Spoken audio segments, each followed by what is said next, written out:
Good morning. I'd like to call this Thursday, January 2nd meeting to order. Welcome. I'd like to call on Commissioner Shell for the pledge and the prayer. Those who would like to join me. Most gracious Heavenly Father, we thank you for this year that you've blessed us with of 2019. We thank you for all the progress. We thank you, Father, for the many blessings that you bestow upon us as county commissioners, as individuals, and this county, this state, and this country. Father, in the year that lies before us, help us make good and wise decisions. Let us be knowledgeable of the many blessings that you help us with and give to us. And we pray for your strength, your wisdom, and your guidance to move forward in a direction that will enhance the lives of all of our citizens. We thank you, Father, for the many blessings that you give to us. For it is his precious name I pray. Amen. Amen. I pledge allegiance to the flag of the United States of America and to the republic for which it stands, one nation, under God, indivisible, with liberty and justice for all.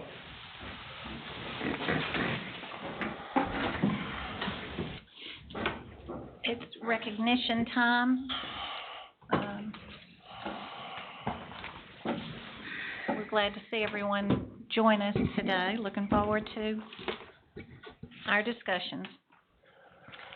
If there's anyone that would like to speak at public address, now is the time to register. And gentlemen, I would ask, are there any changes for the agenda this morning? Do I have Motion to adopt the agenda. Okay, second? Second. Mr. Elliott? I think, We're doing verbal votes Yeah, today, we're okay? having issues with the clickers. Okay, all in favor? Aye. Aye. Okay. Mr. Martin, is there anyone registered to speak at public address? No, Madam Chair. Thank you, sir. Okay. All right, our items for discussion today, deliberation, we're going to ask Jane to lead off and introduce the individual from Martin Starnes who will be making a presentation on the comprehensive annual financial report. Thank you. Good morning. Before you, at your places, is a comprehensive annual financial report and the compliance report. Kotang Cha Moses is here to present the audit. Okay, thank you.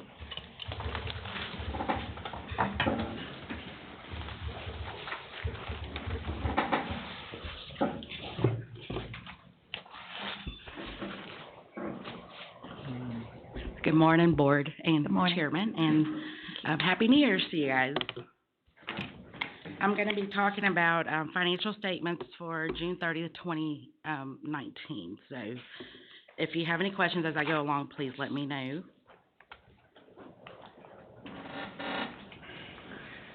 For 2019, our firm issued an unmodified opinion. That is the best opinion that we can give in an audit. So it means that the financial statements are not misstated to its readers. For 2019, we had a GASB 88 debt footnote disclosure change. It's not a change in financial reporting, but you'll just see additional footnote disclosures when you read about your debt pieces in that section of the audit report. You'll see additional disclosures such as acceleration or termination clauses with the debt, any collateral information. So just a few more things in your debt footnotes to read. We'd like to thank the finance staff and DSS for helping us through this audit. We couldn't have done it without them, so thank you. Your general fund at the end of 6/30/19, we saw an increase in your revenues by about $14.8 million, about 11%. Your expenditures also increased. It increased about $10.5 million, or 8%. When we look at total fund balance in the general fund, there was an increase of almost $5.2 million, or 6%. This fund balance here does not include your eval fund, so this is just the general fund before the consolidation with the reval fund. Available fund balance at the end of 2019 was $68,166,744. That is an increase over your prior year's available fund balance. Fund balance is important because it's what the local government commission uses to compare you with other units your size. To calculate your available fund balance, we take away your non-spendable fund balance and any stabilization by state statute. So in your non-spendable fund balance, you're gonna see long-term notes receivable, a long-term advance to the component unit, and then within your stabilization by state statute, that's gonna be your receivables at the end of the year.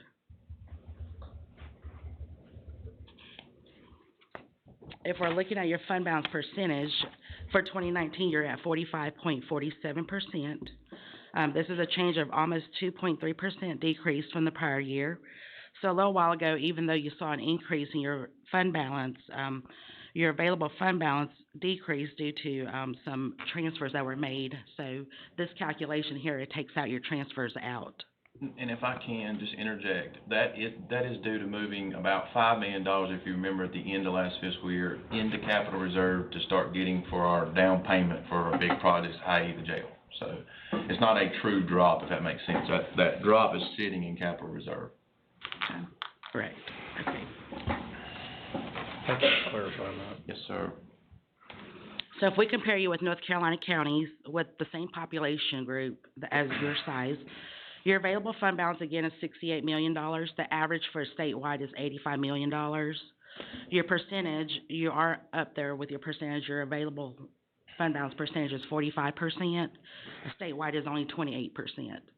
So again, transfers come into play when you're looking at that percentage. So even though dollar-wise you guys are slightly below the state average, your percentage is actually above the state average. Yeah, quite a bit.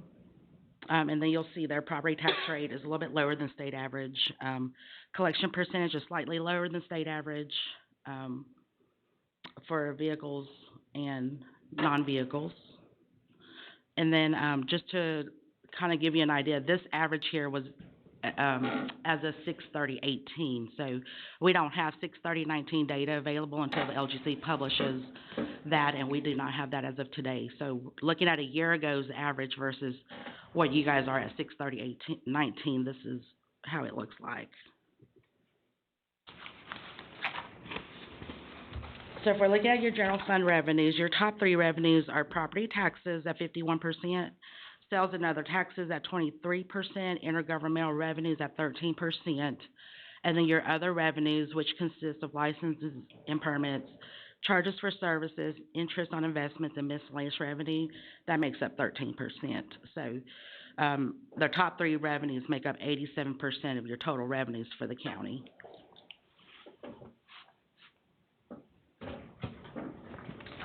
Your property taxes, we saw an increase of $2.3 million, or 3.1%. Increase is due to normal growth as expected. There was no tax rate increase or reval within the current year. Intergovernmental revenues, the state, federal grants are all in this pot of category of revenue. We saw an increase of only about $10,000, so less than 1% from the prior year. Very consistent with the prior year numbers. Then your local option sales tax and other taxes, we saw an increase of $3.2 million in between the 2 years, and then an increase of over $390,000 in the quarter cent tax alone.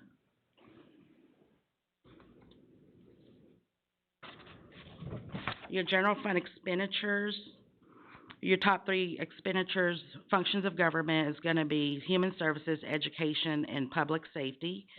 Within your other expenditures, that 31%, you're going to see general government, environmental protection, economic and physical development, debt service, and culture and rec expenditures. So your top three expenditures make up about 69% of total expenditures for the county.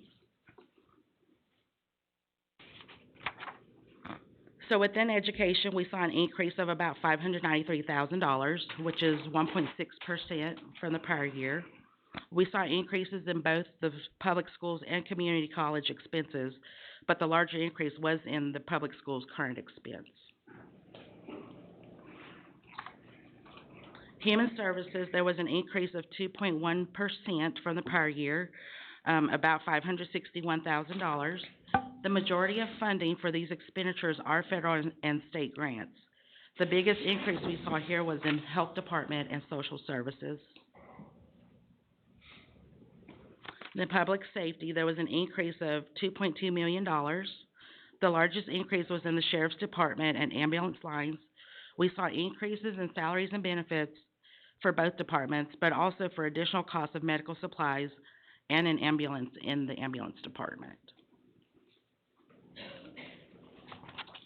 So if you look at your debt position, for your governmental and business type activities, your total outstanding debt at the end of the year was about $157 million.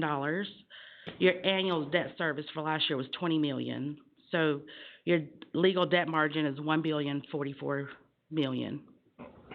So you're well below the legal debt margin. And per capita by county, you're looking at 80, and then, again, your population group or your statewide, you're below your population group and statewide and per capita.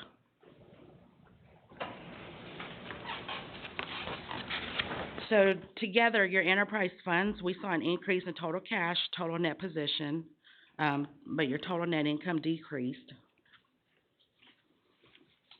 Then if we look at specifically just the landfill fund, we saw cash flows from operations decreasing from prior year due to an increase in cash paid for goods and services.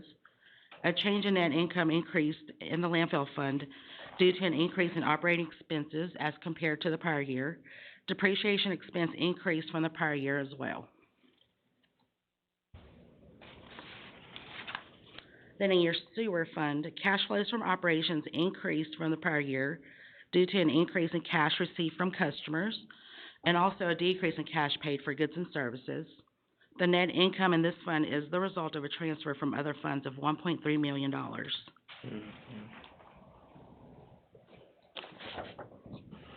And that is the end of my presentation. I went through that pretty quick, so if any of you guys have any questions, hopefully I can get those answered. You all have any questions? I got just one. You did 2 or 3 slides back when you were saying per capita. What was those figures again? Those are dollars per person in the county. Yeah, I know what it is, but what were the figures? What were the figures? The county's at 80.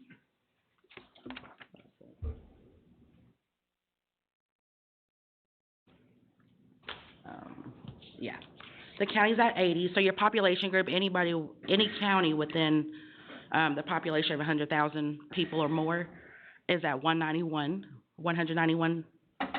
and then statewide is 169. So you guys are well below for your debt. Again, that is as of 6/30/18. So that 191, is that less than it was the year before or more? For the population group, Yes. it continues to go up a little bit, I believe, but we consistently stay less than half of what other counties our size do. So 80 is well less than half of 191, obviously, or thereabouts. We just don't run a lot of debt in the county. We pay for most stuff with cash. So that's basically what that's telling you. Now with the jail and things like that, future debt coming on, that 80 may go up. And the next year's capital will show the impact of the courthouse. So it will move up slightly, but it takes a lot of debt to move it, $90. Right. The population group for 2017 was 163. Wow. Well, sorry, that's statewide. Let me.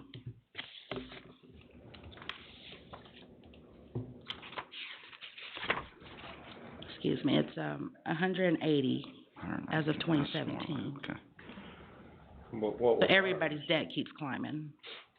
Is what it looks like.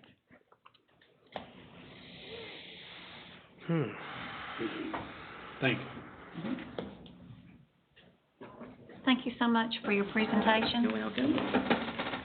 Thank you for having our firm here again another year, so I look forward to coming back this year if you guys approve that. Madam Chairman, if I can just recognize Jane and her staff, it takes a lot of work to pull this together, as you can imagine. They're glossing over the highlights today, but it is a lot of work to keep track of the money in an organization of this size. So Jane does a good job, and been doing a good job for a lot of years. Okay, thank you. Well, that's why she wins that award every year. That's right. Right, exactly. That's exactly right. Okay. Okay, do we have a consensus to accept this presentation, gentlemen? Yes. Okay.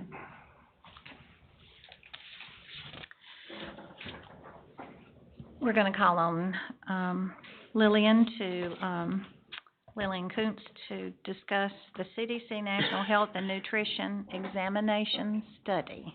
A lot of words there. Yes, ma'am, there are, so I apologize if I stumble through them. Good morning, Madam Chairman, Commissioners, Happy New Year to everybody. I appreciate your time this morning. I'm here serving as a liaison, for Davidson County and the CDC. I got a phone call in the middle of last year from some folks down in Atlanta that said, congratulations, Davidson County is one of the 15 locations selected for the 2020 National Health and Nutrition Examination Survey. This survey will be conducted across the country, 15 different site locations, and it's a voluntary participation.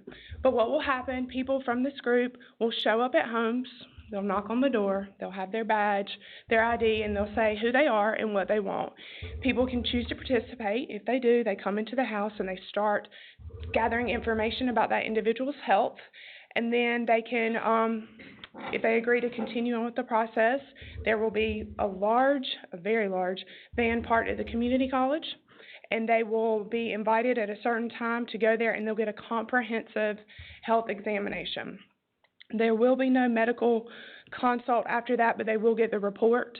So people that are unaware of things like diabetes or other chronic diseases they may have, they'll find out about that. Participants will be reimbursed time and travel. If they don't have a way to travel, the folks with this group will provide travel there for them. But again, it's completely voluntary. The reason I asked the manager if I could come speak with y'all today, y'all oftentimes receive a lot of questions from the community, so I didn't want you to be blindsided about this if somebody showed up knocking on the door that y'all hadn't heard about it. It will start on January 31st. It will run through the end of March. The areas that they're going to are already decided. They came and sat down and spoke with me and said, you know, if we've picked, for example, my home and I'm not there, they don't go next door. It's very specific on who they want to see. So we tried to help them out the best way we could, but this is really their deal. We just they always call the local health department in the area that they're going. Debbie has a video that can explain the whole process far better than I could, so she's going to show that to you, and then I'll be happy to answer any questions y'all may If I have. can get it to play, it's not playing on the right screen. Oh, no. Yeah, I was hoping that we'd have time to I'm get sorry. it to, wait, there we go, wait a minute.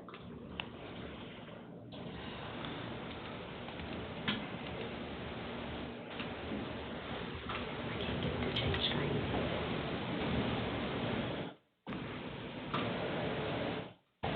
See if I can get Joel to help me. Joel, if you can hear me, can you come out? Ms. Kuntz, I do have a question. Yes, ma'am. Do they tell you how many people they're going to try to survey and try? Across the country, it'll be 5,000 that they want to get. They said in Davidson County, anywhere between 350 and 375. And unfortunately, when it's over, we won't get our own Davidson County data back. Our data will be put in with everyone else's, and then that data will be used to, the way I envision it is when I watch like national news and they say 29% of Americans are overweight or something. This is the kind of survey that they use to get that information. Okay. But we will not get our Davidson County specific data back. Individuals will get their information, but we won't. Is there an economic class that they target? No, sir, the packet says that they try to get a wide variety of racial group, economic group, but when I looked at the map that they showed me and they kept that information, it was all over the county. So there were some in the north, there were some in the south, in the middle. So to me, it didn't look like it was specific to anyone. But they did share that information with you. And then, yes, sir, they showed it to me.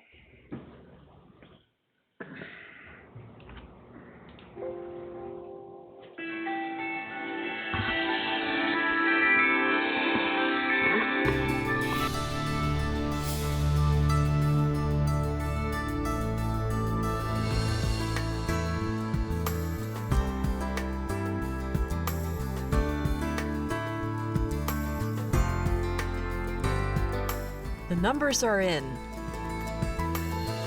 creating the most accurate picture ever of our nation's health.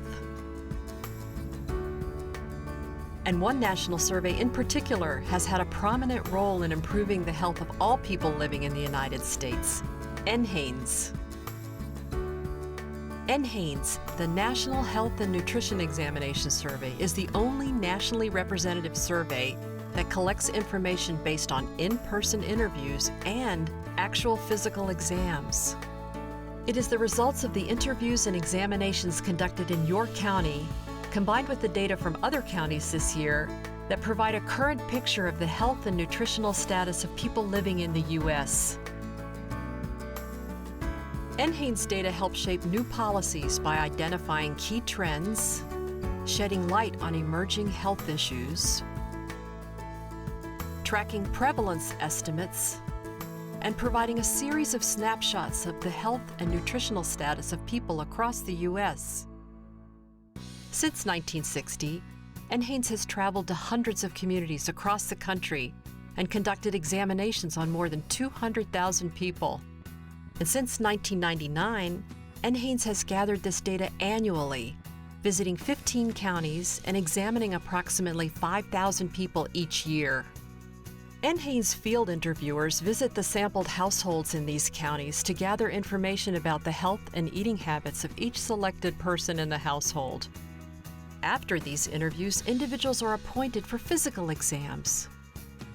The exams happen here, inside state-of-the-art mobile examination centers. They're performed by teams of health professionals working with the National Center for Health Statistics, which is part of the Centers for Disease Control and Prevention. Each team of examiners includes a physician, a phlebotomist, a dentist, dietary interviewers, skilled lab technicians, and other data collection professionals. The NHANES examination for participants varies by age group and gender. It can include a doctor's exam, blood pressure, body composition, a dental exam, a dietary interview, and a private health interview. Those who undergo the full exam will have their height and weight measured, allowing us to estimate the percentage of the U.S. population who are obese. Some participants will also have their blood screened for high cholesterol and other conditions.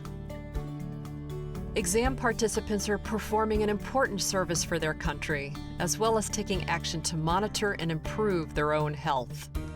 At the end of each exam, we provide a cash token of appreciation for their time and effort. We also give them results they can share with their doctors. Data from NHANES serve an important role in monitoring the nation's health and are critical to the work of public health leaders and decision makers. Government agencies and private sector organizations use NHANES data to establish policies and plan the research, education, and health promotion programs that make a difference today and may help reduce health problems in the future. For example, in the late 1970s, after NHANES data revealed a disturbing number of Americans had high levels of lead in their blood, Congress introduced legislation to remove lead from gasoline and paint. Over the next 2 decades, NHANES data monitored the decline of lead in blood, and by the early 1990s showed the problem was largely under control. NHANES provides national estimates on HPV infection in girls between the ages of 14 and 19. These data have helped to shape prevention policies for HPV, which can cause cervical cancer in women and other cancers in both men and women. And since the introduction of the HPV vaccine in 2006, NHANES data have shown a dramatic 56% decline in infection with the HPV types targeted by the vaccine among 14 to 19-year-old girls. Public health professionals are using information from NHANES interviews and exams to track risk factors for heart disease, to explain the declining mortality rates for heart disease over several decades. NHANES data have been used to identify the need for programs to reduce hypertension and high cholesterol, provide data for pediatric growth charts to track children's physical development, monitor trends in oral health, show the importance of fortified foods in helping to prevent birth defects, and inform recommendations for nutritional labeling. You may wonder why, out of over 3,000 counties across the country, your county was selected for the NHANES. The answer is that it was selected randomly to represent other similar counties across the U.S., using a scientific process and information gathered by the U.S. Census Bureau. All counties in the U.S. are divided into 15 groups based on their characteristics. One county is selected from each group, and together they form the 15 counties in the NHANES survey for the year. Then within each county, smaller groups with a large number of households in each group are formed, and 18 to 26 of these small groups are selected. All houses and apartments within these small groups are identified, and an average sample of about 30 households is selected within each group. NHANES interviewers go to each selected household and ask for information about the age, gender, race, and general income levels of all persons in the household. A computer algorithm randomly selects household members to participate in the NHANES. Each person examined in your county may represent up to roughly 65,000 others across the country. By joining in an effort as vital as NHANES, your county becomes part of something bigger, with meaningful, lasting impact. Hello, I'm Dr. Catherine Porter. I am so pleased that Davidson County will play a major role in the upcoming NHANES. Your assistance and support during the next few months will influence the health of the U.S. population for decades to come. The data we gather are critical to the understanding of public health issues facing us today. We look forward to working with you on this important effort to improve our nation's health, one community at a time.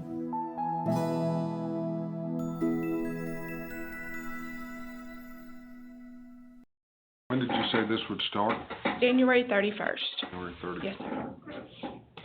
And for some of y'all, you may remember, it seems to be impossible from the site visitors, but Davidson County was a participant about 10 years ago, and they just said that is unheard of for the same county to be pulled twice in this. So we've done it before. It was at the community college previously, and while I was not the health director then, I was told that it was a pretty successful event, so they were willing to come back when our number came back up, I guess. So.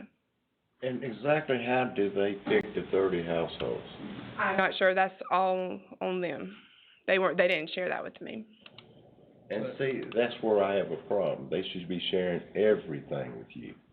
Well, I can ask them that. I mean, it's not you. That's just typical. You know, it's like they treat local government of unimportance.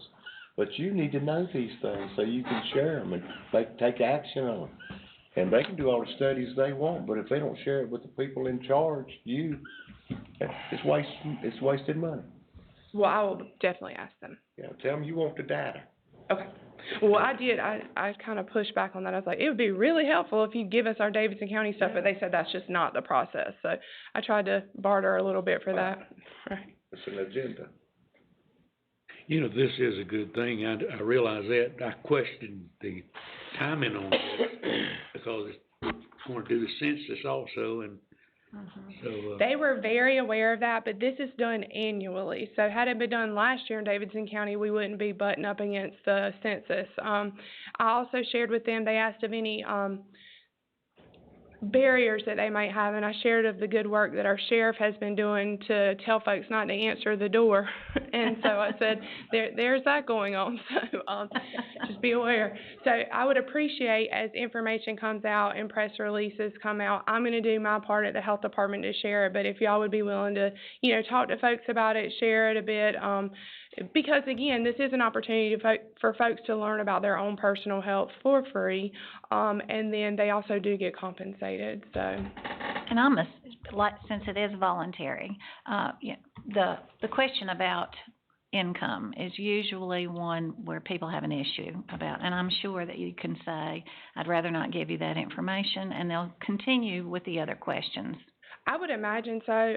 There was so much. When they first came to meet with me, they were like, where should we put the vans? And so then we that's how we started with that conversation, and they've not been back since. We've had 2 phone calls and shared a few emails, but, they're like a well-oiled machine with this. They do it every year. They've been doing it for 60 years, so they have the system down, but they didn't give me all those details. And they also, publicize it, and they have their own publicizing of it in our county.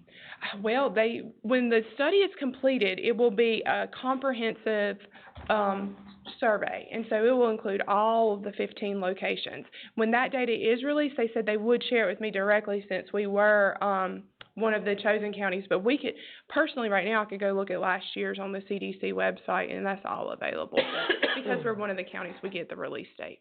But before it starts, there will be public information coming out. Yes, ma'am. So we had shared an email last week about the press release that they wanted us to do, and I talked with our public information officer and said, please wait until after I speak with the commissioners before we push this out. So I wanted y'all to hear about it first, and then we'll start that process. Will that video show on our, Can it be shown on our? We can do whatever website? we want to with it. If, Joel can help us, we can put it on the health department website, on y'all's website. On the front page, I Yeah, mean, that's that'd be one of great. the, it's one of the headlines that rolls across. That'd be great. no, but will it show on our, If you wanna leave this with me, meeting? we'll get it done. Will it show on our meeting that it was shown this morning? Yes, Joel ran it as we were running it out here. Okay, super. Yes, sir, it will. Thank you. Any other questions? Good deal. Thank you, Ms. Coates. Thank y'all for your time. Happy New Year. Thank you. As we continue, Mr. Brushwood is coming to the podium to talk about a recommendation about glass recycling. Good morning, thank you for seeing me. A few months ago, we talked some about, the cost of recycling, which is still currently $85 a ton. And at that point, we really didn't have anything to be able to bring back to you other than landfill it or not. Since then, we've worked with the state and we've actually visited, Rowan County and stuff, and what some of the landfills are doing with the glass is they're using it for stone base for the all-weather roads. Landfill has to keep all-weather roads, and when it gets muddy out and stuff, we're always getting at least 4 loads of rock, probably per rain event. And then if we gotta build a bigger road and stuff, it takes even that much more. Now, the glass can be used for a road base, but it can only be used inside the liner area. Now, that would still be a savings to us. We wouldn't be able to collect glass at all of our sites, cause adding another box and asking residents to separate the glass, we just don't have room at all the sites. But it's something that we'd like to try. North Davison for sure has showed an interest, and they would like to bring us glass. And we don't have any type of tipping fee that if we were to do this, whether we would take it for free or charge something or not. Now, currently our inert debris, which is any concrete without rebar and rock and that type material and stuff, is $5 per ton. I would recommend that for our own box sites and stuff, that we wouldn't have a charge at all, because it'd be really clean stuff that we get. And like I said, there's only 4 or 5 sites we could do this at. But as far as North Davison and trying to come up, and we may have other facilities that would want to try to bring some type of glass, but that's in the future. We can only do so much. You can't have more than 45 days worth of glass stockpiled, which we'd try to use it as we brought it in. But so what I'd be asking and stuff is some type of recommendation for some type of fee for the glass, and what y'all's thoughts are on us trying this. And if it doesn't work, or recycling gets back to being different than what it is now, we can always go back to what we were doing. What are the cities gonna be doing with the glass? Some of the cities are not even taking glass anymore. Greensboro, I think has a separate glass. I know I went to the Outer Banks back in the fall. They do not collect glass in their recyclables anymore. The city of Lexington and stuff had quit collecting glass. So glass is just a harder commodity, and it weighs about most of what comes in your recycling. And the only place in North Carolina that even takes glass is in Wilson. So the transportation cost to getting glass there is very expensive, and there's not that much money in glass to start with. That's why it's such an issue. So the city just put it in their regular garbage that they Correct. dispose. What are we spending now on glass, Charlie? Well, it's going in with our regular recyclables, and we're paying $85 a ton for it, so, you know, You don't know how much really glass we're getting separated from? no, we don't.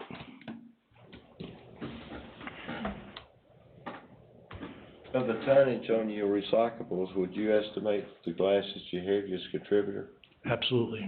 That's definitely. Yeah, we do about, I think, 2,500 tons a year in recyclables, and this would pull some of that weight out.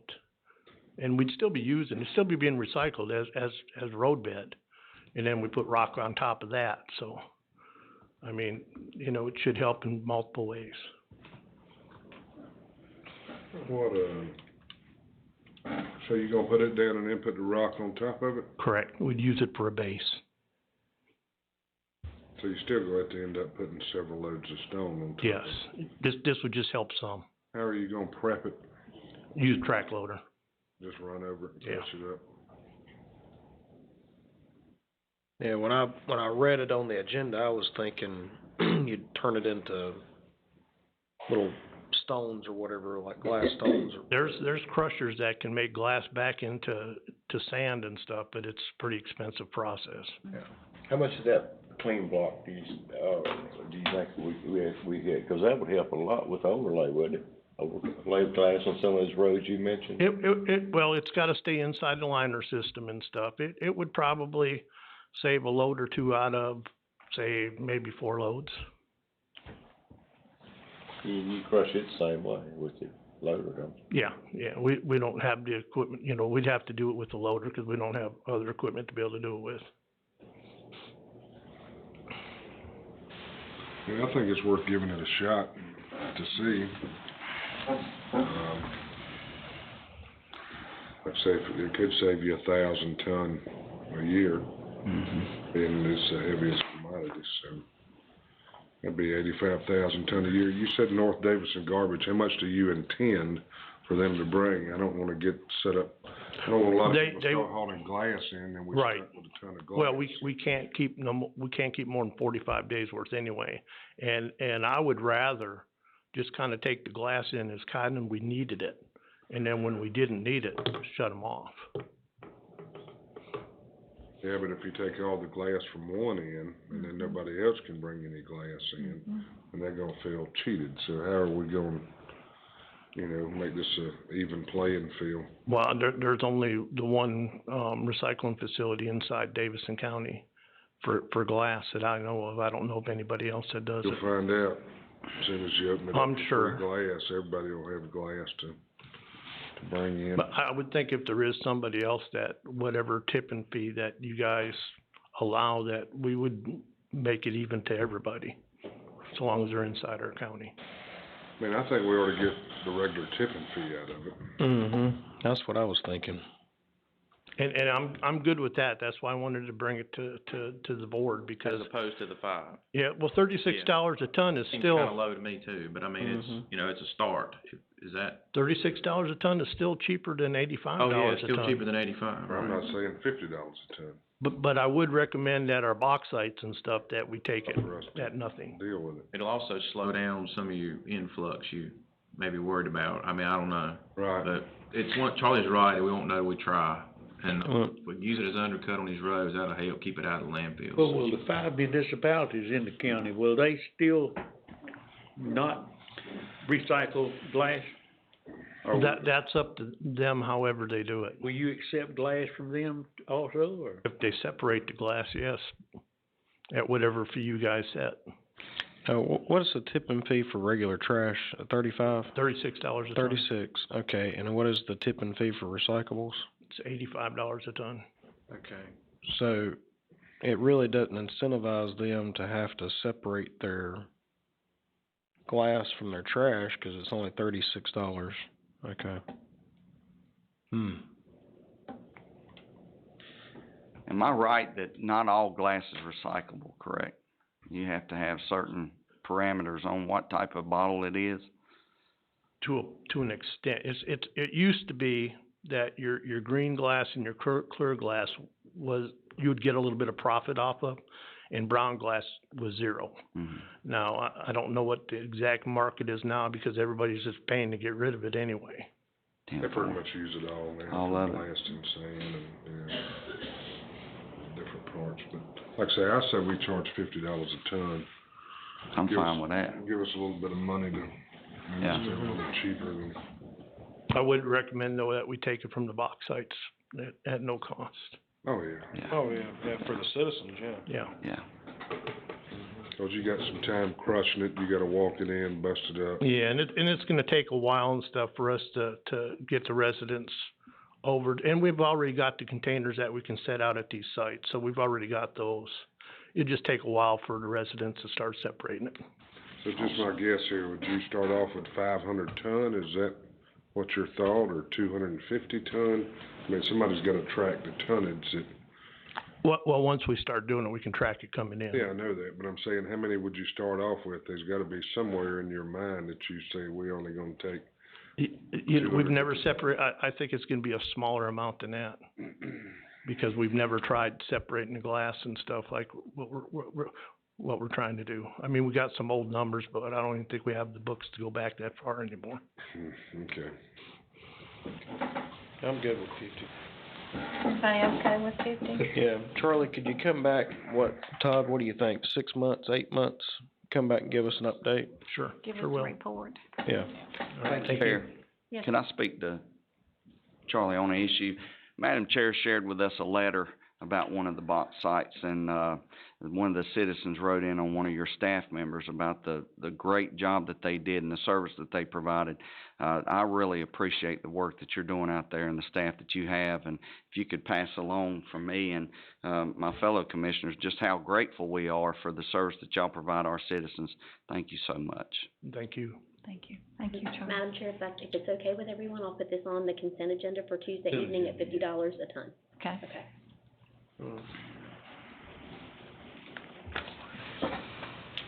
All right. Mr. Smith? Madam Chair, if I can I use the podium, Yes. please? I never get to come up to the podium. It's my honor and privilege every year to provide the Board of Commissioners with the annual PBB report. You all have a copy of it there at your places. I'm going to go through some highlights just real quick about some of the projects that we got done, but before I do that, and if you want to follow along with me there, you can. On page 10, I'm going to ask Miss Cynthia Stinson, please, from DSS to come up to stand here beside me if you can, please.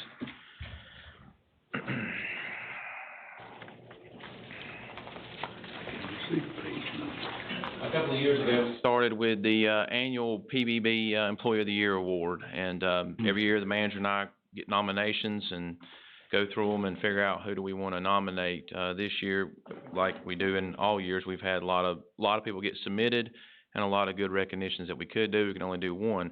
This year, we're nominating Miss Cynthia Stinson from Department of Social Services. I won't belabor her bio there for you, but Cynthia's been with us for 14 years as an income maintenance supervisor, and as you can see there, was down staff members, out on FMLA and those kinds of things. Still was able to keep things going in her unit and achieve and exceed all of the state goals for processing, particularly food stamp applications and those kinds of things. So, and you can see the numbers there inside her bio.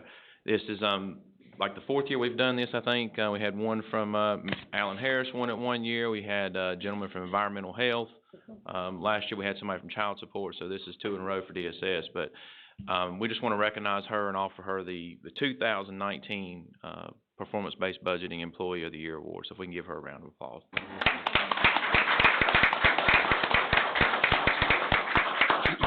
Cynthia brought the team that pulled off all the numbers in the bio. If y'all guys want to stand up. Good job.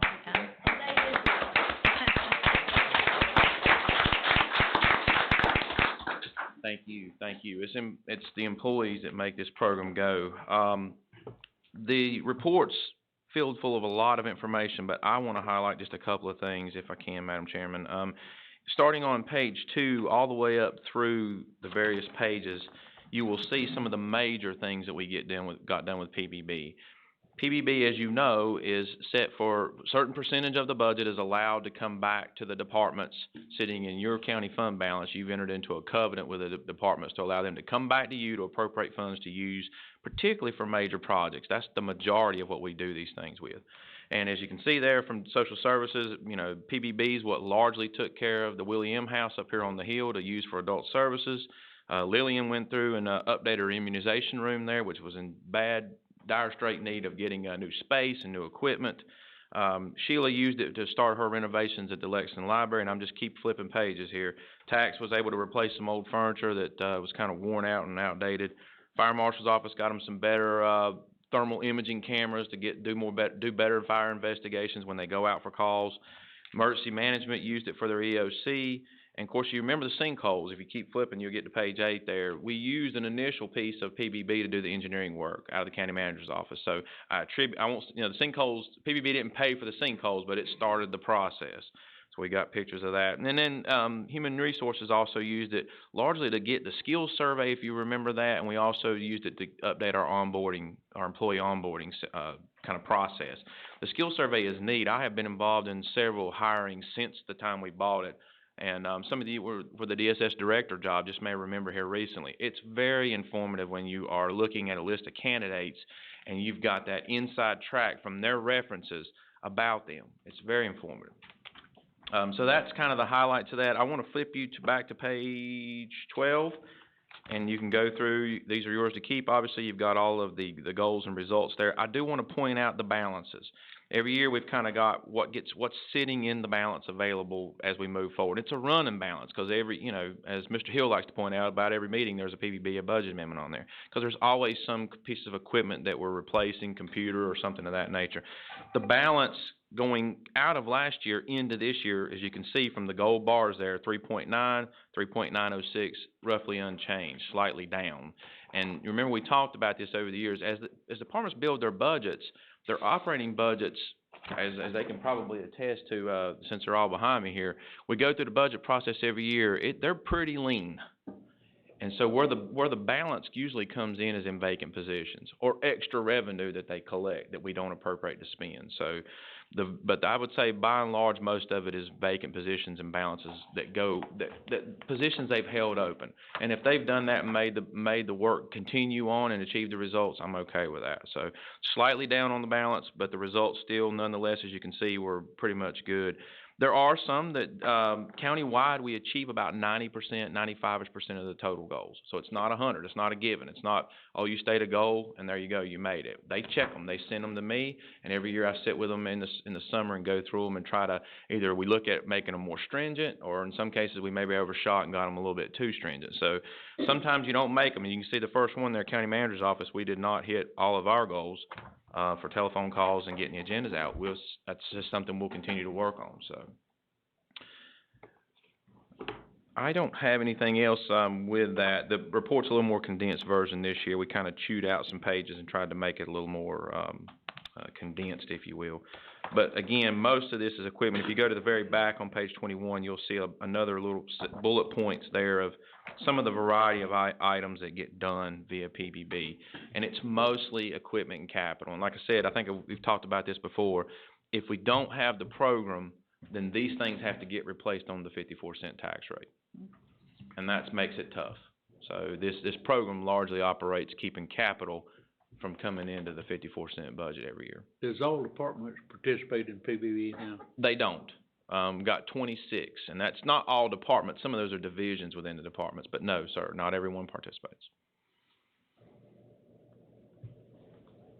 Madam Chairman, that's all I have. If there's any questions, I'll entertain. Any other questions, gentlemen? Thank you very much. Thank you so much. Thank you. All right, I would invite Scott Leonard to talk to us about the census update project. Madam Chair, members of the board, good morning. I wanted to come this morning since it is now 2020. Last year, this board adopted a resolution of support to create a complete counts committee knowing that the census was coming in, this committee was, supposed to find ways to get the message out, to try to make sure that our citizens know that it is the law, to fill out their census form. So this morning I want to give you a little information and then give you an update on what we're doing, with this committee. Around mid-March of this year, every address that the Census Bureau has is going to send out a letter indicating that it's time for the census. It's going to have information on it on how to fill out the census, who needs to be counted, and it's also going to have a little code with it because the census, for the first time ever, is wanting to have the citizens report online. There's 3 ways you can now turn in your census form. It's either online, by phone, or of course the handwritten questionnaire that we're so accustomed to. So they're going to try to promote the online portion of this thing to try to get as much of that taking place as possible. So they're going to send out a letter in mid-March to everyone indicating that. A little bit near the end of March, they're going to send a reminder letter and a postcard as well. The postcard here again is going to have that little code that you plug in online and so that it knows, it connects immediately to your address back at the Census Bureau. They know who is actually filling out this form. And then in April 1st is always considered Census Day, but most people have already started at this time in end of March to go ahead and go online and fill out their form. But in April, another reminder letter and the questionnaire itself will go out to those who have not responded. So if you delay in your response, you're probably going to get the actual questionnaire in the mail sometime mid-April. At the end of April, they're giving you about a month. At the end of April, if you have not responded, they will begin sending people to your home or to your address to knock on your door and just to remind you or to help you. As I was discouraged to hear Lillian say that we are not to answer our doors now, so I don't know how that'll work out with the census workers, but anyway, they will go out at the end of April or May through the summer, and at the end of the summer, the offices will shut down. The Census Bureau will be over. The census will be over at the end of the summer, and then they'll start tabulating these results and take it to the President's office December 31st of the end of this year. And then we ourselves won't get the numbers until next April in 2021. To give you a little information, in the last census we had, in 2010, it came back that Davidson County had 163,000 people residing here. And to compare that with the past history, when I came in 1990, I remember this number very fluently. It was 126,677 people in 1990. Now in 2000, 10 years later, we gained 20,000 people. We were up to 147,000. So 20,000 people came to us in that decade. From 2000 to 2010, from 147 to 162, you'll notice that we dropped off to about 15,000 people that came into the county. And as of 2018, we're now going on numbers of 2010 at around 163. They predict, what they call project, what the population numbers will be every couple of years. And the last one we have is 2018. They are predicting at this point that we're going to run about 167. It's only about 4,000 people from 2010 to 2018. So we're hoping that those numbers are a little low, and only the census will tell us if we can get people to actually fill these things out, which is what the committee is geared to do. Our response rate in 2010 for the county was 78% of Davidson County citizens filled out their form. That's slightly higher than the state average of 76, and it's better than it was in 2000 for us when we had 74% of our citizens. So we're going to try to top the 80% mark if we can, and here's how we're going to try to do it. The committee that we established has about 20 folks on it, and it ranges from people who work with the public school system, Davidson County Community College, the county library system, transportation, our health department, social services department, senior services department, our GIS department, and our planning department. We have Bill Pless with Smart Start. We have the mayor of Denton. We have a councilwoman from Midway, and we have several folks from the city of Thomasville because they have wanted to join us You've probably noticed that the city of Lexington jump-started theirs, and they've been off and running. Thomasville asked to join our efforts, so they're sitting on our Complete Counts Committee and working along with us, and we have 5 or 6 members of their community sitting on the committee. I have a list here. If you'd like to see who they all are, I'll be glad to hand them out to you. We've met 4 or 5 times since you established this committee, and during this time we have decided to break up into 4 subcommittees to see if we can target those populations that traditionally have failed to respond. And the 4 committees that we've created, one we've created which is a social media committee, which obviously is a big deal now than it was in the past. Social media committee, which is going to work on our website, our Facebook, how we can get the message out through the social media branches, through newspaper articles or advertisements. We've got a faith-based or church committee. We counted there's 284 churches out in the non-incorporated area of Davidson County, and we are going to attempt to contact every one of them and let them know about the importance of the census. And the reason being is that traditionally pastors are the most trusted people in the community. So we're trying to make sure that our pastors out in the county get the message out to their parishioners through any means. We'll have suggestions. We'll have a letter that can go in the bulletin, on the marquee sign, whatever, but we're going to try to work through the churches. We have a school group, which is made up of our Davidson County school representatives, our community college, Smart Start, anything trying to go after the children, because if the children get excited, they will doggedly go after the parents to make sure that this form is filled out, and that's what we're hoping. So we've got this committee honing in on the school systems, and they're going to go after that part. And the final committee that we've broken into is for our business community. Trying to get those businesses who hire to notify their employees of the importance that it is the law to fill out this form. So our businesses out in the county are going to be approached by this segment of our Complete Counts Committee to see if we can get that taken care of as well. That's the purpose of what we're trying to do, is to make sure that we get the message out and we can get this thing up possibly over 80%. I wanted to add one other thing that we have done internally here in the county, in this building, outside of what this Complete Counts Committee is going to do. Early last year, the Census Bureau sent me a CD loaded with all the addresses of Davidson County that they have in their database, all these addresses that they're going to send a questionnaire or a letter to. And their request for me was to verify that these are all valid addresses.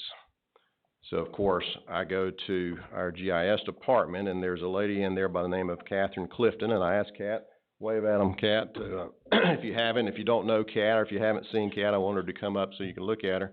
I said, Kat, I need help. I need to help verify that these 65,000 households or we can verify their addresses, because they're getting ready to get this thing sent. Kat helped me with that, and while she was doing it, she on her own decided to compare those addresses with our 911 databases, our tax information that we have in our tax department, various other capabilities that she has, and in that comparison, she came up with a certain number of addresses that the Census Bureau did not have. These addresses would not these locations would not get a questionnaire or a letter from the Census Bureau. It turned out that she had found over 2,000 of them, which I thought was substantial, 2,000 addresses that the Census Bureau did not have. So she began a process that took about a half a year or more of trying to verify that these 2,000 were truly addresses. They were using whatever means she can with her computer skills to verify that each of these addresses is actually valid, and we sent that to the Census Bureau, and they accepted every one of them about 24. And we still argue with the 24, but they won't accept our arguments anymore. But so 2,000 additional households. Now, if you do a household count, Davidson County or North Carolina is supposed to have 2.5 people per household. So with that population comes a certain value. We contacted our Bob Coates, who's the governor's census liaison, and he told us what value the census places on each individual. He gave us an example of 2015. In North Carolina, the Census Bureau usually hands out $675 billion worth of money for every census to all the 50 states. They divvy it up by population. That's why the census is so important. So in North Carolina in 2015, we got $16 billion of that, spread out over 16 different social programs. And if you take the population by the dollar amount that we got, it comes out to about $1,600 per person in the state. So if we just bring that down to Davidson County, we using the census's own formulas, it's about $1,600 per person in Davidson County as what is equivalent to what the Census Bureau brings in. So if you continue to do the numbers, that what Cat found in these 2,000 different households could bring $8 more million to Davidson County in federal funds if these 2,000 households will send in the questionnaire and fill it out online. So we're hoping for that. So I wanted to bring Kat up. She went above and beyond what she was asked to do. None of us knew how to do it. None of us even thought of it. She had experience in this, so I certainly appreciate all of her efforts with that. That's the update of where we are. I have other figures comparing us to other counties, but I won't bore you with a lot of that. But if you have any questions about the census, I'll be glad to try to answer them. But I wanted to definitely give you kind of the timing. If people are coming up to you and saying, what am I hearing about the census? Mid to late March is when everybody will start getting notified. And at the end of April, you'll start maybe seeing someone knock on your door if you don't fill it out. And if by the end of the summer it's over. The Complete Counts Committee is working on having even local businesses or county departments, I should say, use their own offices for computer help for people to come in. I know the library is going to be using it, transportation. They're going to have computers available for people to go to. We'll probably have a site here in the governmental center for people who don't have access or are not in tune with going online to try to help. So these are the things that we're going to be trying to do to offer to see if we can get as much participation as possible. But if you have any questions, I'll be glad to try to answer. Scott, I do. Mm-hmm. At the Planning Committee for the Elderly Services, the gentleman that you spoke of, I believe it was him, he was there. Oh. And they showed a video that day that was excellent, it's informational. Are you going to have access to that at I am unaware of that, but we have Kat and Linda Irwin down. They know Bob very well, mm-hmm. and they can get whatever he has available, and I'd be glad to. It was like, it was very informative, and we were very impressed with that video. So. Okay, great. You said there's 24 that they didn't accept. What's the reason they wouldn't accept?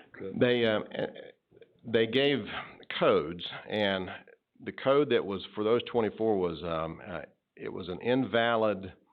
Oh gosh, I wished I could have quoted exactly, but they thought it was an invalid address by identifying the names or something like that, and we argued with it, and we appealed some.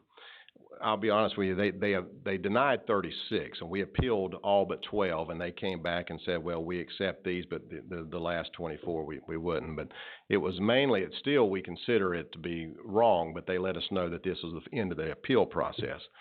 Most of them were up in Salem Glenn's community, and you can drive and look at them. And this Salem Glen is not a place with a lot of vacancies, so I'm not sure why they continue to deny those 24.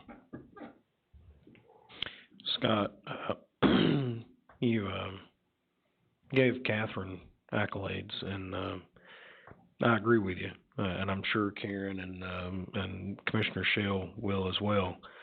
She everything she goes to do, she goes beyond and excellence on it. Same as you. I get nothing but compliments on your office, you and Guy and Lee Crook down there. So I thank you all. I wish everybody took the initiative that you do, just like Catherine. We're a great county, and we got a lot of great employees, but if we had more that did like you guys, would be awesome. Thank you very much. Thank you. These are, the census affects the federal dollar income, right? Yes, yes. Okay. It also affects our congressional representation as well, because, North Carolina right now, we're gonna have 14, possibly 15, congressional seats in 2022, so we'll have to go through and redraw the lines again. But certain states are losing. California, New York, some of those types of states will be losing representation, and Texas, North Carolina will be gaining. But that's what makes this very important. It's nothing to joke around about. It is important. North Carolina just moved into the number 9 spot, I believe, in total population in the country. Davidson County, out of 100 counties in North Carolina, we're currently sitting at 16. They predict that we're gonna be moved to 17 by Alamance County is gonna pass us this census. They predict that we'll have 167 to 170,000. Alamance will have 172 to 4. So we'll see. But the importance of trying to get the message out to get an accurate number, just to see where we are, is what we'll try to do.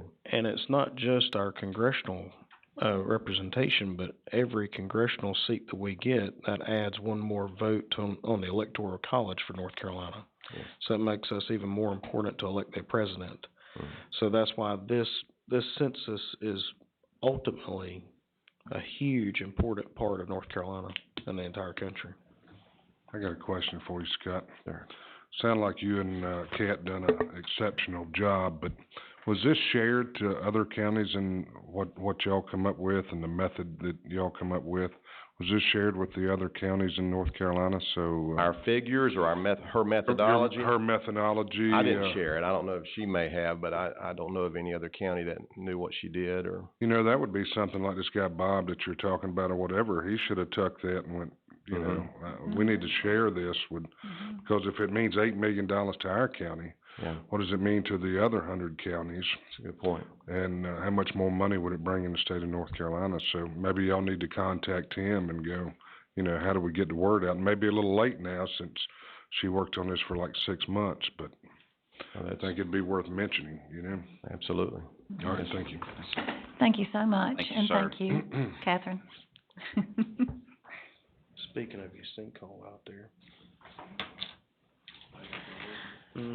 All right, gentlemen, next on our agenda are our boards and commissions. We had put this off, for you to take a look at.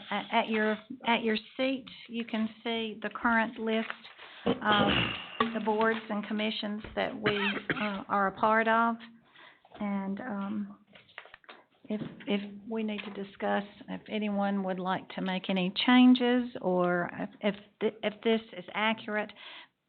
Commissioner Truill told me just a minute ago that he has been contacted by COG, and he is on the Area Agency on Aging. Right. So he is on that committee as well. Mr. Chairman, that last article item down at Cardinal Innovations, that's not me, that's Zach. Okay. All right, thank you. Okay. So you're saying Commissioner Truill is on the DC Planning Committee for the Elderly? No, he is on the Area Agency on Aging, which is a COG. It's not on your list. Oh, it's not, okay. But he is Madam on Chairman, that. Yes, sir. Point of clarification, Commissioner Shell, Commissioner Krotz is up on Cardinal Innovations, Community Board up top, but this is an advisory board, as you listed, is that correct? Oh, well, Yeah. So you should still be on the advisory board? That's a separate board. It's Mr. separate. Shell. I don't think it meets That's- very often, but that is no, a board that's that's, the one it's entirely where it was made up of selected commissioners. who would, be on the board, the actual board itself, and I think Scott. No, this is just a board that is only commissioners. It's a commission advisory board, which is made up of just commissioners. I don't know whether it's met in the past couple of years. It has, and I thought it was part of the other one that I was on. They actually sent me the invite to it, and I actually went. And that board is the one that selects the board that oversees Cardinal. But I went to it this past year. That we've ever had on that. Okay, Yeah. but you are the representative on that board, On though. that one, but On I that think one. that was pretty much. Okay. So do But we you- need to I'm get not that squared away receiving any with other Cardinal? information. You took Fred's place, didn't you? Wasn't McClure on there? No, that's. Scott. This is not the big overarching Piedmont, Cardinal Innovation Board, this is our local This board. is an internal in-house Yeah. one, yeah. Okay, I stand corrected, you know. Okay. Sound like what Okay. Zach said, he got your invitation and he Well, went yeah, to. but I thought I was on that, That's and been they sent it to what me. process, and that's about the only thing I've been notified. Because we went through all that with Reed to get all the information, so evidently they've just got it somehow skewed Hard to internally. board up and running and. Yeah, but now it does still meet, because we do have vacancies where people have to step down or their tenure is up, and then we have to meet to decide whether or not we want them to move forward. Cause they did send me the invite, I thought that if I got the invite, I was the one on it. If I'd have known differently, I'd have. Sounds like you need to make sure they got shells. Consider the inconsistency of the meetings and what takes You, place. you don't have a problem with If Zach wants to assume that one as well, cause he's on the other one, he could probably relay whatever Okay. discussions they had, probably. Is that okay with everyone? If you- Is that all right with That's fine you? with me. Okay, all right, let's just do that Please leave then. it at Zach then. Okay. All right. Any other discussion? Do we still need the communication system committee? Probably not, but it's been so long since we've met, I would just leave it for now until this thing's completely over with, in case we ever have to do something else with. I'd say so too. What does it hurt? It's been a to long have? time since we met. Okay. Alright. And the same thing on the, Public Safety Association Communications Committee, I'm not sure how often it meets, but I've not been notified that it's been disbanded, so I can check with Rob to see if maybe we're just not getting the meeting notices for that. Yeah.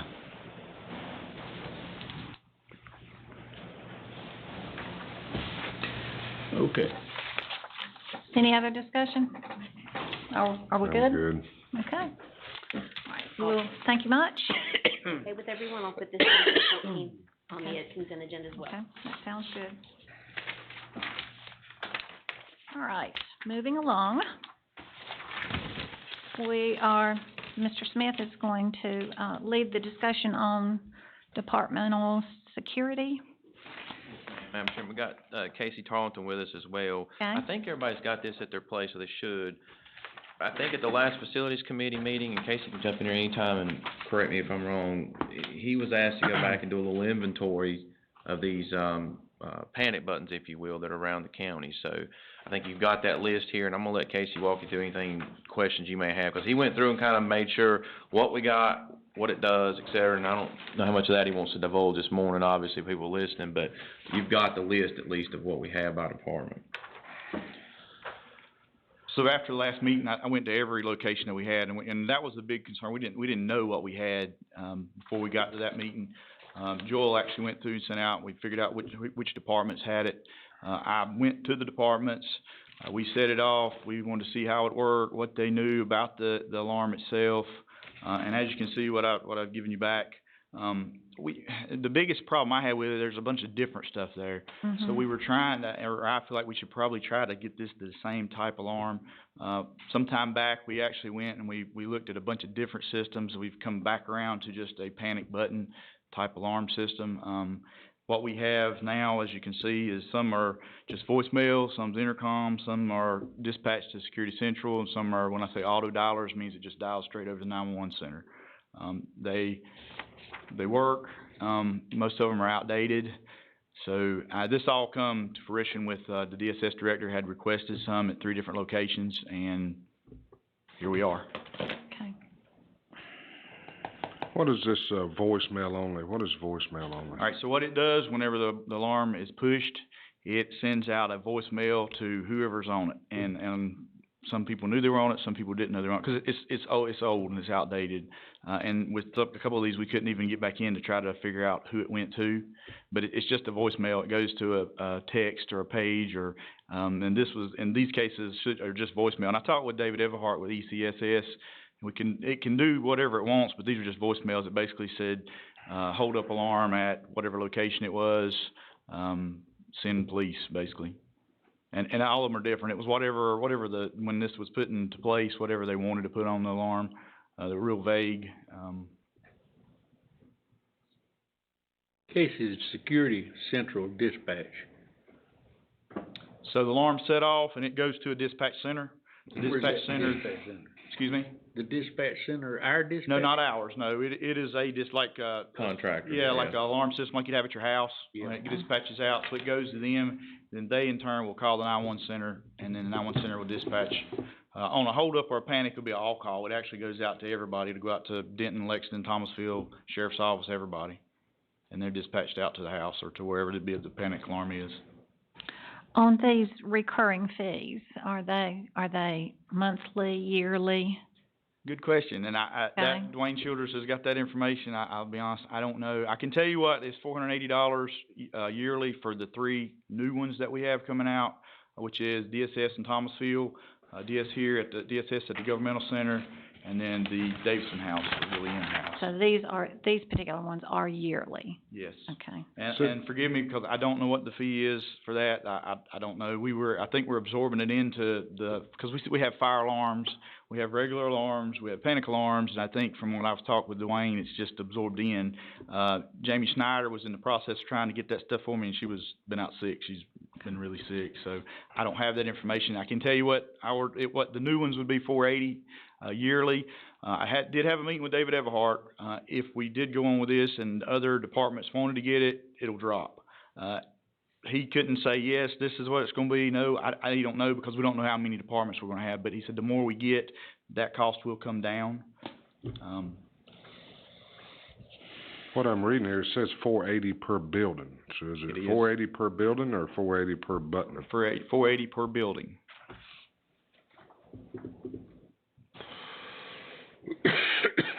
What did the folks that already has panic buttons, what was their thought process on the panic button to do? At each place, it's totally different, to be honest with you. One of my recommendations, which is on the back, is we got to come up with some sort of policies and procedures on this because there's everybody knows what to do, but it needs to be addressed.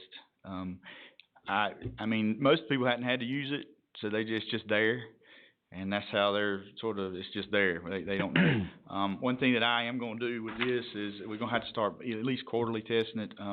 I know Randy Holbrook, when he goes down and does his security assessments, he always sets them off to see what the time frame is. I didn't give all that to everybody. I have a really detailed report on all of our times and good and the bad, and for the most part, everything was good. It's the outdated systems that we have right now. For example, you'd have 3 buttons at one location. Well, it goes to the 911 center, which is great, which is what it should be, but nobody else in that building would even know what's going on, where if we could text them or page them or voicemails to certain people, at least everybody else would know.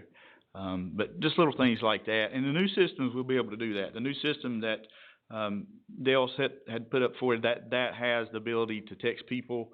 When we started all this, there's a whole bunch of different systems that can be used, so this is sort of what we came to now is this type. Casey, the print shop, tell me how that works. It's actually the auto dialer. It's the same. It's on Dwayne's. You push the button and it automatically dials 911. Yes. What's wrong with that? Well, 911 Center does not want us to go with that because it's just a recording that comes in that they're having to listen to. They don't have a dispatch center that comes in a person they can talk to. Yeah. All right, with that system, it just gives an address is all it does. And even that address, we're at in the building. There's nothing on there. Now, can that be improved? Possibly. Well, but the system's so old, nobody knows how to get in and really fix it anymore. I think what I'm asking you, and I haven't looked, you've been on the scene, but if you do an upgraded call-in system with a separate line for that, for all these 9 locations that you got here, why wouldn't that work and do away with the $480? Anything more than $480. That'd be a question for the 911 director because he's totally against this of just going straight to his division there because it's another line coming in that they're not monitoring. He's not here, so I can't totally address that, but I have talked to him about it, and he's like, we really need to go to where it goes to a dispatch center, and then it's dispatched out to the deputies. The biggest problem I saw with it was it's just real vague, and it's not, when it come in, it's the same for support services is the same as for print shop. Well, print shops, I mean, we're going to have to, so let's say a deputy's trying to find it. Where does he go? Now, can that be improved on the recording? Possibly. The text messages or the voicemails went to people that we didn't even know they were going to.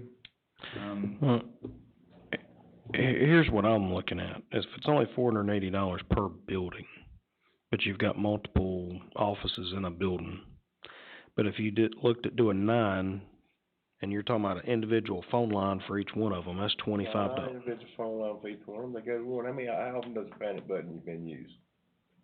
Excuse me? How often has a panic button been used over the years? I hadn't. Never. Yeah, I mean, I know Dwayne's, he's not here to talk, but I know his hat.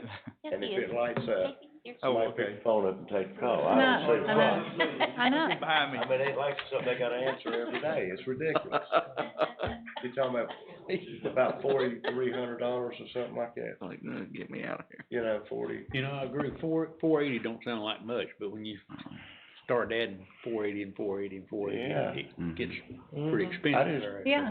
And A line that's never answered, a light pops up, and they answer the line if a call comes through, even if it's never been one to come through. But if one did, light, 911 have to, and it tells you exactly, when we upgrade it to where it's specific to what it goes to. I mean, some people don't want to do the work, but we gotta do the work. That's what we get paid for. Well, that's what the what, citizens we may have to talk to expect us Rob do. about his line of and I didn't think about that Yeah. either. Going into the voice recorder, I can kinda see where that might be a little bit of an issue for him, given he's switching over. And I don't know if that it would work. He Right. may be right, it may have to take a second. It may- If it and- does, it right. won't work. Right. But if it's just that, I don't know, 911 panic buttons ever been used. It could have been a while, I don't know, we'd have to do a little Banks are homework on what, that, yeah. 2 a year maybe? 3 a year or something? I don't know. Yeah, unless you're in High Point, yeah. Thomasville has a lot. Well, We just, We may not can even do auto dialers anymore. And I don't know if it'll Yeah, work. I don't know. Yeah. Casey in Rockingham, we just actually redid our panic button system. A whole diverse system. They were auto dialers to 911. Each section, they came through, the people that installed them. We had Suite 7, Room 203. And Suite 7, Room 203 was the memo that was sent out for that panic button when it did that. So it told the authorities exactly what was going to happen. Suite 207, 103, Section 2 or Room 2 or Level 2, whatever like that. And we had to sit down and go through what the message was going to be for each panic button area. If it was a general lobby area, the lobby area is right here, section up the stairs to the left. So we had to go through and kind of figure out what the memo was. But our building only has one number because it's less likely that 4 panic buttons are going to go off at one, and the first panic button that goes off, they're going to go to that area. And then there's also a couple more where they can have cell phones to where the officer can contact somebody that's there that would not be in that area, but would be over managerial that could possibly say, hey, it's going down or something like that. So if you need anything. What was the cost of this system? I emailed the director and I'm waiting on that cost, but, I would say it'd probably be comparable, if not less than $480 a building, but I'll get you that information. I'll share that with the board. And I'm looking at one shot startup fee, once you get that, then, and I don't know if it'll work, but I think it's something we need to look at. You know, this looks like something that we need to put on our retreat there this month. Well, the inventory, we wanted to get that in front of you all kind of now, so you at least have that. But after hearing this conversation, I do agree with Mr. Shell. You know, you got, over to the right, you got no recurring fees on a lot of these. Now, it could be because they're just very simplistic, which it sounds like they are. I think I understand what you're saying is, I'd like to get away with that a little bit more, not continue to pay, but also have more information. So I need to get with Rob and figure out if we kind of tweak the line or add to it, is that going to hurt his voice recorder system, or can he have something like you said with a phone? I don't know. Then work on this bottom piece, because what's going to happen is if we kind of go the DSS requested route, we're basically moving in the direction Mr. Elliott's talking about. With an entire, then we need to be looking at an entire system that covers $480 per building and make it more uniform. The top part's more hodgepodge. So, I mean, and I don't mind that if it works, if it's just a line, if it gives enough information, but we need to see how that works. I think what he's talking about don't even have a reoccurring fee. But I think it's something we need to look into, try to save the money if we can. Not only that, but our new radios have basically a panic button on them. I wonder if there's something that'll work with our radio system that you could install. I don't know, again, everything with 911 over there, after going through this radio system rehab, if you will, you know, it comes with a cost if you start changing things. That's what I'm worried about, is Rob didn't want it. That's just a question. I know, Rob didn't want it for a reason Yeah. with the voice recorder, so we'll have to dig in that just a little bit. I got a question here, like the print shop, why would they need a panic button? Yeah. Well, they got two, but one don't work, so, and that's the auto dial. Are they printing money over there or what? That's what I want to know. You know, where they're located, here again, I've got a big report on all this, that there's a lot of changes, and I agree with you. I mean, I'm just speaking of what, I've talked to Rob about it. One of the biggest problems is if we stay with that, it has got to be, it's got to tell the deputies where to go, because right now, they're gonna run up straight in there, they don't even know where to go in there. It's gotta provide more information, but Mr. Yates, it could have been, some of these are old. It was, I mean, these things could have got in there for. it was put in when it was Public Works There ain't no on that telling side. what kind of reason. And Of course, he's got transportation was on some the large other side. equipment over there, and some of it's on wheels. I hate to say it like that, but ain't like somebody could just go in there and wheel it out, you know. It's a big building, Randy's kinda in the back. Dwayne, if somebody took the stuff and turned the wheels on and moved it out, wouldn't nobody know anything about it. So that might have been the impetus, I don't know, just kinda guessing, but these top ones are old, and we gotta go through and do a little more homework. I'll get Casey to go through and try to figure out a little bit. I think he's done a good job of figuring out what they do, but see if we can add to it just a little bit without kinda.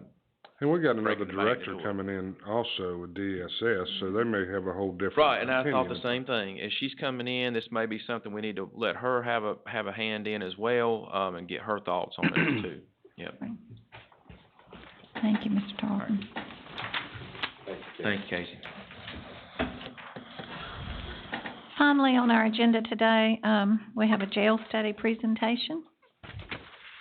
Madam Chairman, I've got the, folks from Mosley here this morning. The Facilities Committee's got to, sit through a conversation about the jail report, which I think all of you have seen, but they kinda got the highlights and a little bit more meat to the bone on what the report says. So I'm gonna let the whole board know this morning, and then we can talk from there about what to do going forward.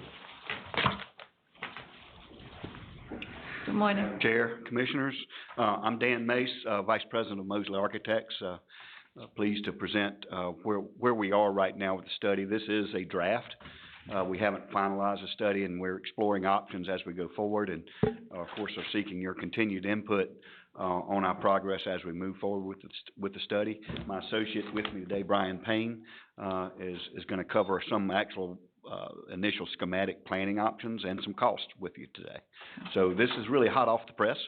So you're seeing it for the first time, and again, we're going to take your guidance today and continue to finalize the study, and we may end up looking at several other options or hybrids of options that we'll share with you today as well. So I guess, got the right clicker? Well, no, because Todd sent it to me in a PowerPoint, or not, I'm sorry, in a PDF. So you just tell me when I need to scroll down. Oh, okay. Just move to the next one if you would. I was gonna ask the sheriff, can y'all see well back there, or do y'all wanna get a little closer so you can, All right, the steps we've taken in your study to get to the information we're presenting today was that we collected jail confinement data and analyzed those findings. We had numerous interviews with the sheriff and stakeholders about your current facilities and your anticipated needs.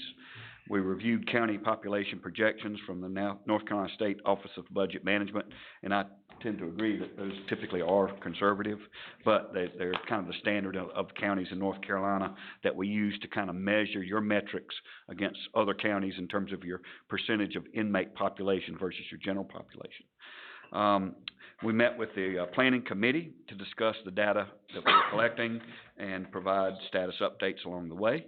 We produced a long-term monthly local jail population forecast that takes us out to the year approximately 2040, so it's a good 20-year projection. We developed space plans from those projections on how to accommodate that, and developed a couple of options. One option is, what if we're just going to replace the thing? Optimally on a fictitious site somewhere, what would that look like? What size would it be? How much acreage would you need? That sort of thing, and priced it. The second option was more in tune with what you've got, taking the existing post office site beside the courthouse, doing an annex or an addition, a major expansion, and then utilizing some of those existing beds. You do have a relatively new, year 2000 annex with about 186 beds in it. We felt like, we had our engineers walk through the facility and felt like those beds are in good shape and could be continued to be used. Your existing 1950s jail, of course, is pretty much end of life. You're over 50 years on a jail facility, so we're recommending that those original beds be decommissioned. Okay, next. I'm just going to share a couple of slides with you about our forecasted population. This one's an important one that we use called average daily population. We looked at that over the 5-year planning horizon for the last 5 years of your jail data.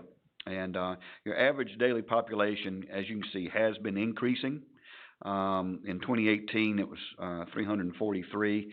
Now, the average daily population, if you're just, anybody, that you could be in there for 5 minutes, or you can be in there for several years awaiting trial on a murder trial.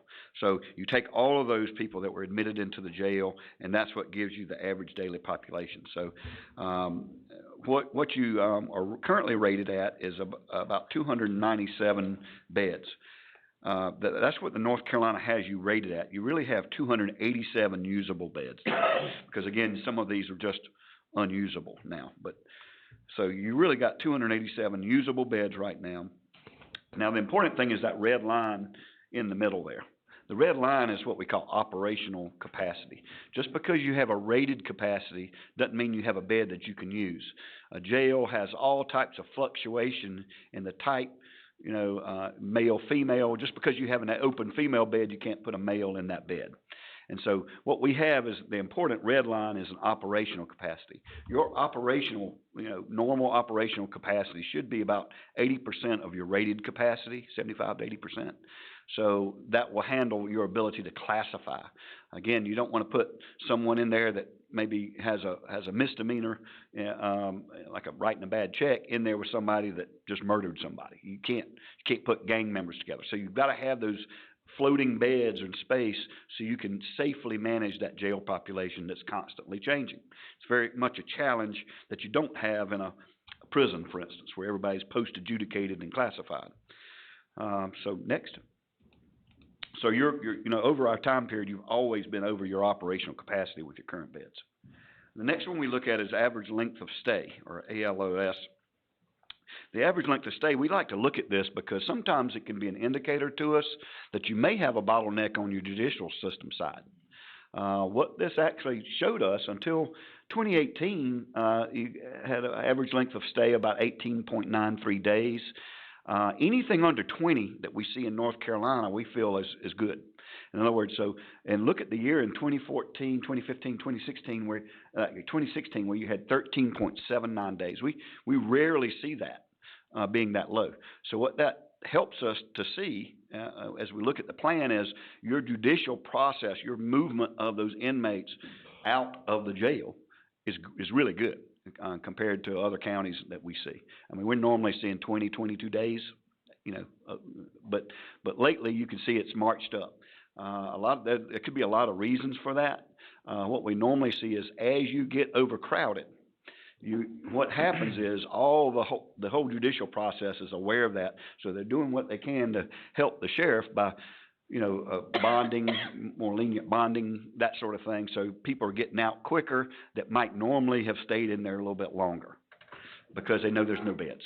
And the average daily, that graph you just showed, is not reflective though of what's creating the problem within the jail, because that takes your total population and determines by the total population the length of stay as an average. Am I correct on that? That's correct. That's not telling the staff or the county what is actually causing the problem. What portion of that population is actually creating the problem? Because like 70% of intake is released within 72 hours or less. So the other part, the people who serve in a sentence, the people waiting long-term to be tried is what is actually creating the problem there. Right, and that's why you see in this metric here on average length of stay, it's good to look at this too, is your average lengths of stay is increasing. Now, you're gonna have, for more serious offenses, you're gonna have them stay in jail longer because it takes longer to adjudicate those types of things. And so that's why we feel like we're seeing that, because what you're at right now is an overcrowded situation, a consistently overcrowded situation. So the ones that are in there are staying there longer, but it's still within what we consider to be a normative time. In other words, they're not, when we would really be worried if we were seeing this number being over 22, for instance, in the 25 range. We see that, and that's alarming. And it usually causes us to start looking at ways to, handle things on the process side of adjudication rather than detention. So it's important to look at the whole system, but this is, really up until 2018 has been a very good number that we see. Would that factor in weekenders as well? I think that's anybody who spends time. I think Todd looks at anybody who's booked in. He doesn't discern. It's just again, this is a metric that we use to come up with a projected need. And there's a lot of other forms that are in the more detailed report, but I'll just kind of pick these three. Mr. Shell, I don't know if all the board members were on this board when we did the work session where we dove into which side of the court system was growing the most conversation. I don't know if Ms. Watford was here then and Mr. Elliott, but the Superior side was the growth side. I think that's what Mr. Shell's alluding to. So we dove into this. I think what you're seeing is the growth in probably, if I'm just betting man, the Superior Court side, because Mr. Shell's right. The folks that have been leaving within 72 hours are not growing. They're kind of coming and going. It's what that day we labeled them, the heavy duty dudes are staying longer. You got an increase in jail population immediately after Superior Court. Right. You got a lot of people sitting there waiting to be shipped out. Right. So the jail just explodes at that time. And we always recommend too, if we see anything that we've seen in other counties that may help in terms of alternatives to incarceration, we make the sheriff aware of that. You have successful programs in place. Again, those are typically more lesser offenses. Again, we don't want to hold a jail bed for someone that can safely be waiting trial outside of the detention environment, because it's expensive to house them. So we feel like, in other words, based upon our study, that we're not gonna find a way to make you uncrowded without adding beds. So that's kind of the net result. So the next slide, please. Next slide would be the forecasted population. So we take a lot of our metrics and we look at it. There's factors that we put in there for classified, and then we add a peaking factor. That's kind of like if the sheriff had a big drug roundup, you'll see these peaks and valleys in your population over the time that Todd makes his studies. Todd does a one-up on what the national requirements are. He looks at every single day during their study years. So that really gives us a really good picture over the last 5 years of your peaks and valleys. If you pick, like the national guys recommend, a few months out of the year, you may miss a clearer picture, because every county is different. So what this is showing us, by the year 2040, with your classified and peaked needs, you need about 560 beds available. And along with that are core needs. In 20 years, let's say you do a facility, you'll probably need to expand this somewhere within the life of that. We need to plan that appropriately so it can be expanded. So what Todd recommended was a 650 sized core. Now, core are things like property storage capacity, kitchen size, intake booking capacity. It's those things that are next to impossible to expand in an operating jail facility. And once you build it, that's where you are. It's not that once you get to 650, you'll have to close and build another jail. But let's anticipate a reasonable amount of growth on top of our 2040 projections, because we can't see that, that clear into the future. And let's build those size spaces to accommodate that if and when you need to expand your facility. So so that's kind of how it gives us an architectural now size of the elephant to see about how to accommodate that with various options on your sites. So next. So our options or observations. The existing jail is rated at 297 inmates with an effective operational capacity of 215. The current ADP is well over 300.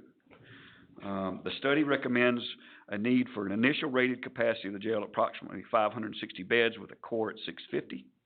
The original 1958, that's 52 years. You've really done well to let that one continue to stay in operation this long. Needs to be decommissioned. The circa 2000s housing annex, which has 186 beds in it, could be kept operational and meet standard, brought up to standard. Existing core functions such as kitchen, laundry, and property storage are undersized and must be replaced. So we came up with two options currently where we are. One, of course, as I mentioned, was to relocate and do just a standalone. What would that be? If you were going to go out in the field somewhere and build one that's operationally as efficiently as we can do at that size, has room for expansion, because we need to think about all that as how do you add on to it, whatever we're recommending. And that's option one. We did place option one on the current site to see if it would fit. Brian will cover that. Option two would be to work with your existing 186 beds and build about 390 to bring you up to the right number. And price that one on the current site. And then once we did that, once we built the new beds, we would tie that building together as a unified jail. Due to staffing resources, I know this was Commissioner Shell, you would ask a lot of questions about this, about how best way to operate a facility, and we've been in discussions with the sheriff. There's direct and indirect observational design of these jail facilities that we look into.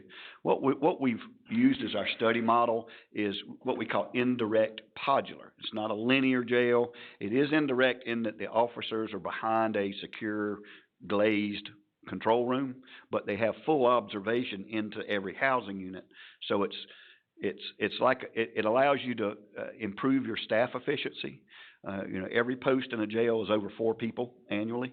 So if we can reduce that, what we've seen in the marketplace is it's really hard to hire and retain detention staff in a booming economy. And so what we're doing now is designing one that, should you decide to go back to a direct supervision, which is an officer in every housing unit, you can do that. But in the meantime, let's operate it with an indirect, which allows me to look with fewer staff into the housing units with less staff safely and securely, and still meet the PREA guidelines for that are about observation and lack of vision into a jail housing unit. So that's kind of what we'll be seeing here. Are these two options are indirect podular. So next, Brian. Thanks, Commissioner. Thank you for having us here. Good to see some of you again, work with you again. As Dan mentioned, we laid out a couple of options, just really early initial concepts, just to kind of give you guys a visual and understanding of the size space that we're talking about here. This option one is it's a new facility that is 560 beds with a new core that's designed for that 650 expansion in the future. We dropped this on the existing post office site, which is there adjacent to the courthouse and the existing detention center. It's kind of hard to see, but as you can see it outlined there in white, it's a little big for that site. It kind of bleeds over and overlaps onto the existing courthouse and detention center up to the top of the page, if you can see that. So this scheme here that we've laid out would probably work better on a site somewhere else other than this site. But we wanted to share this site this layout with you because it's a great layout from an staff efficiency standpoint. It's probably the best layout that we could come up with from that perspective and stuff. Debbie, if you don't mind flipping the slide there. So this is the floor plan of that option. And as you can see, the portion to the bottom of the page is that core area. The areas that we talk about being the administrative areas, the booking and intake area there in the yellow, the area there in the green kind of being the kitchen and laundry areas and stuff like that. So that portion of the building is sized for that 650 core. So it allows, additional room to grow in the future beyond the 2040 projections that we've got in our report.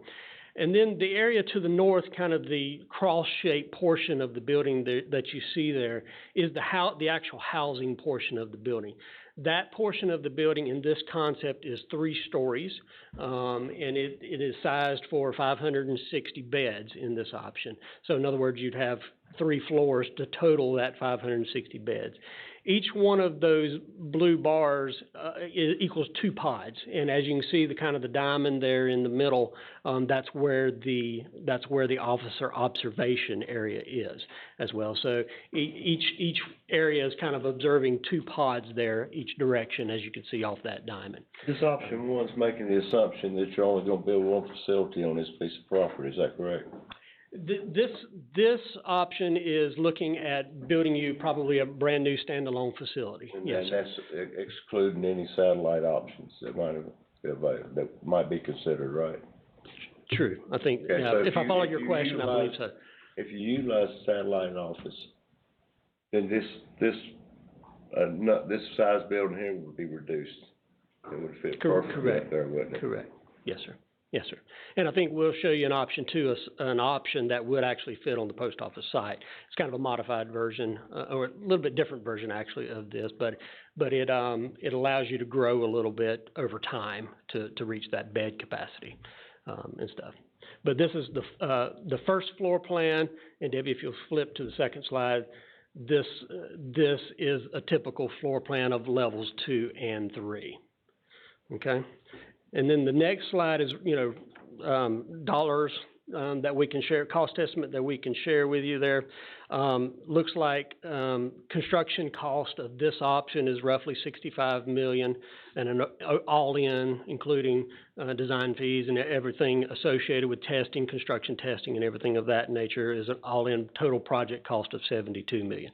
And again, that is a standalone project to replace your current jail facility. That does not include any additional property acquisition costs. Correct. Participating county-owned property, we didn't really have that factor in there. So this is, and again, at this level of planning, these are numbers that the county can work comfortably within. We're carrying like a 15% contingency, anticipating 12 to 16 months construction installation in it.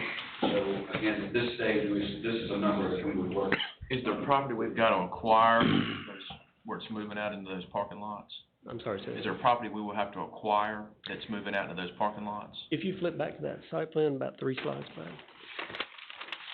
This option There really you go. doesn't fit on the current. Yeah. Right. Yeah, exactly. Right. Yeah.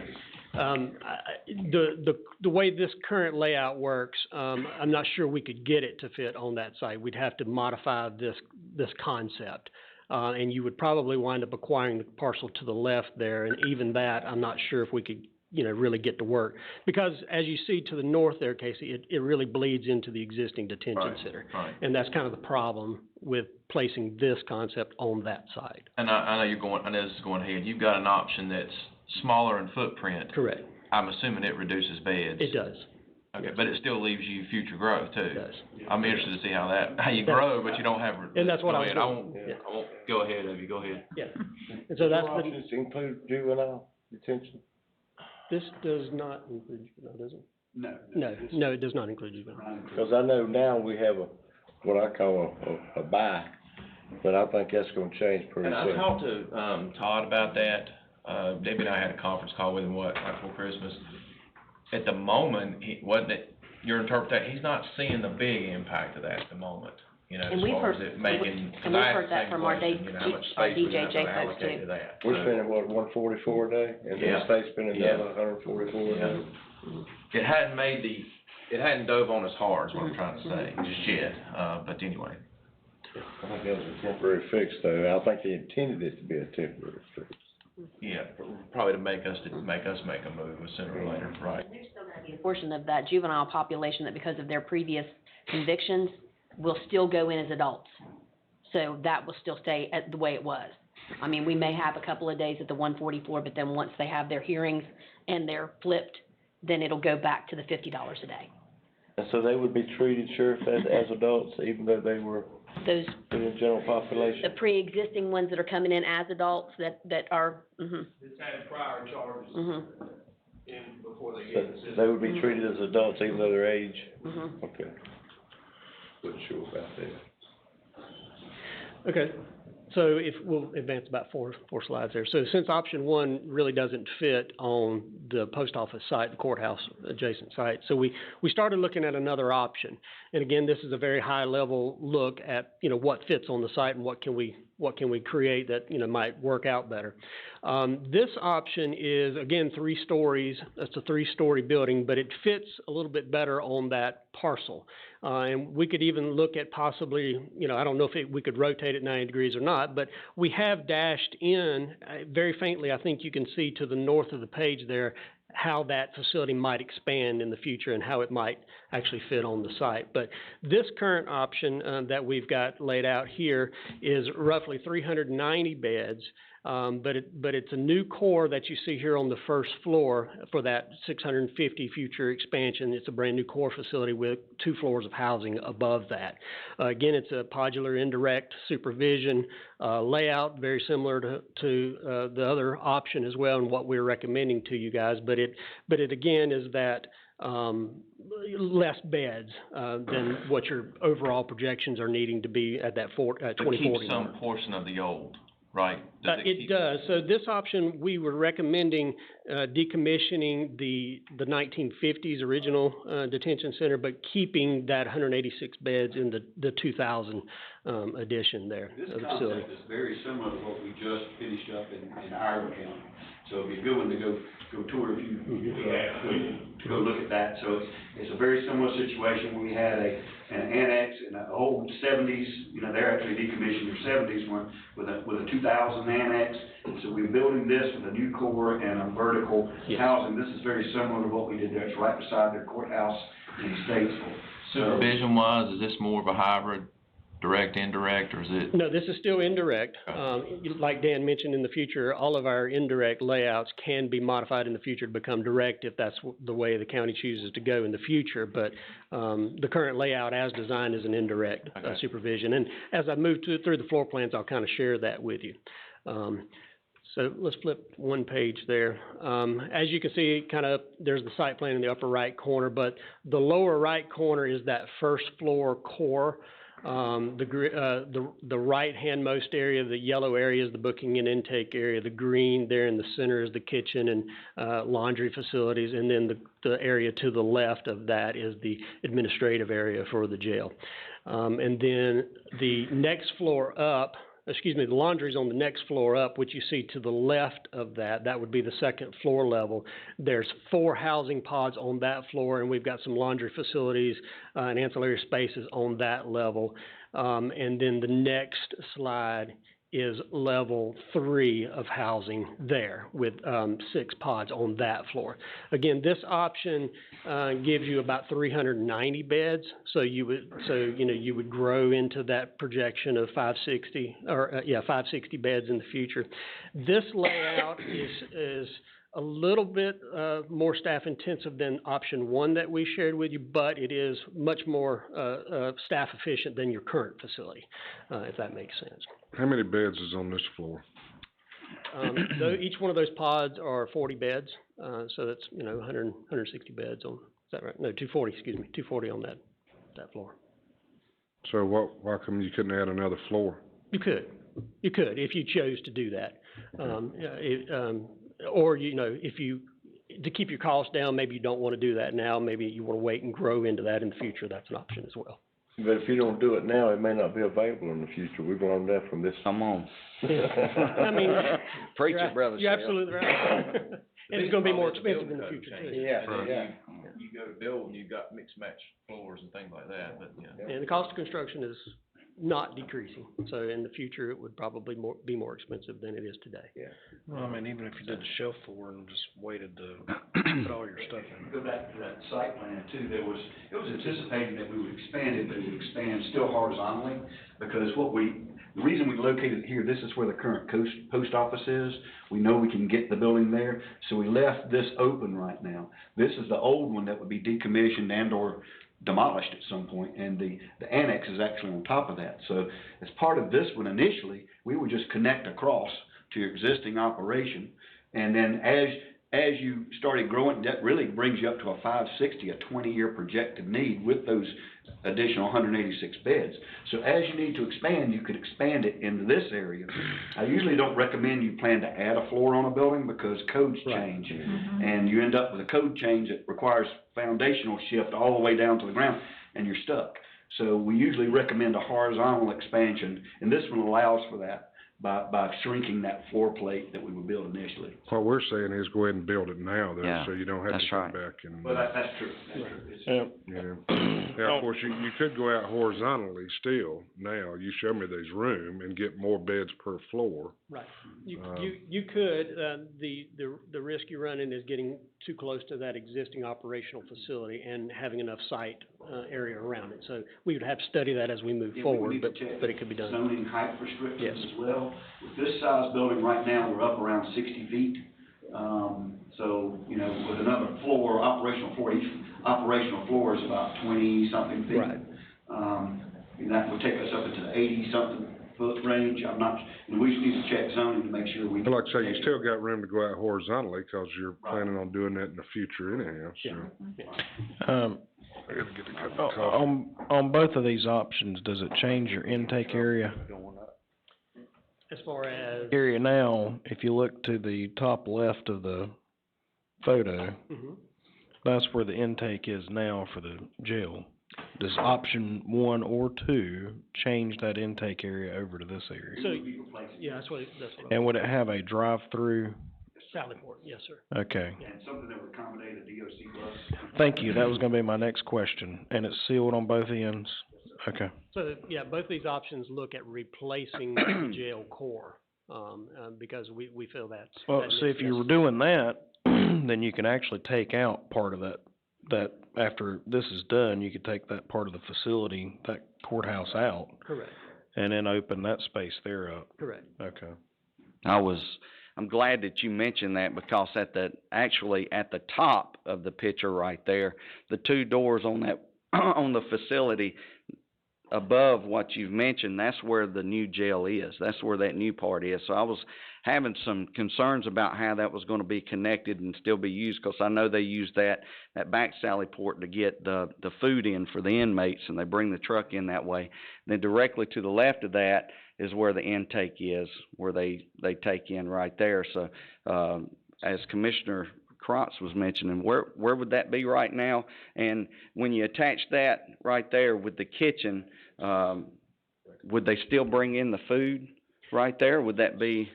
So, basically, this option, one of the beauties of this option is it allows the existing jail to remain operational during construction, because it's totally isolated And we gotta have that. from that existing jail.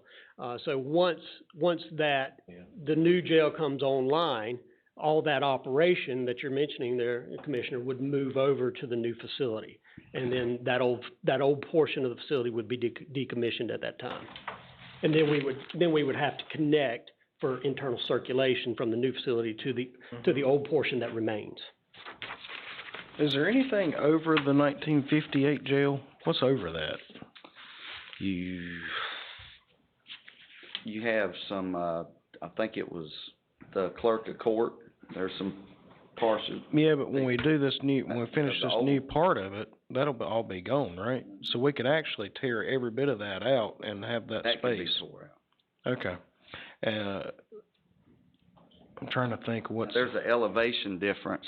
The criminal clerk's office, is That's the big concern, is the elevation difference, because you've got probably about a 5-foot drop from the edge of the post office in the back.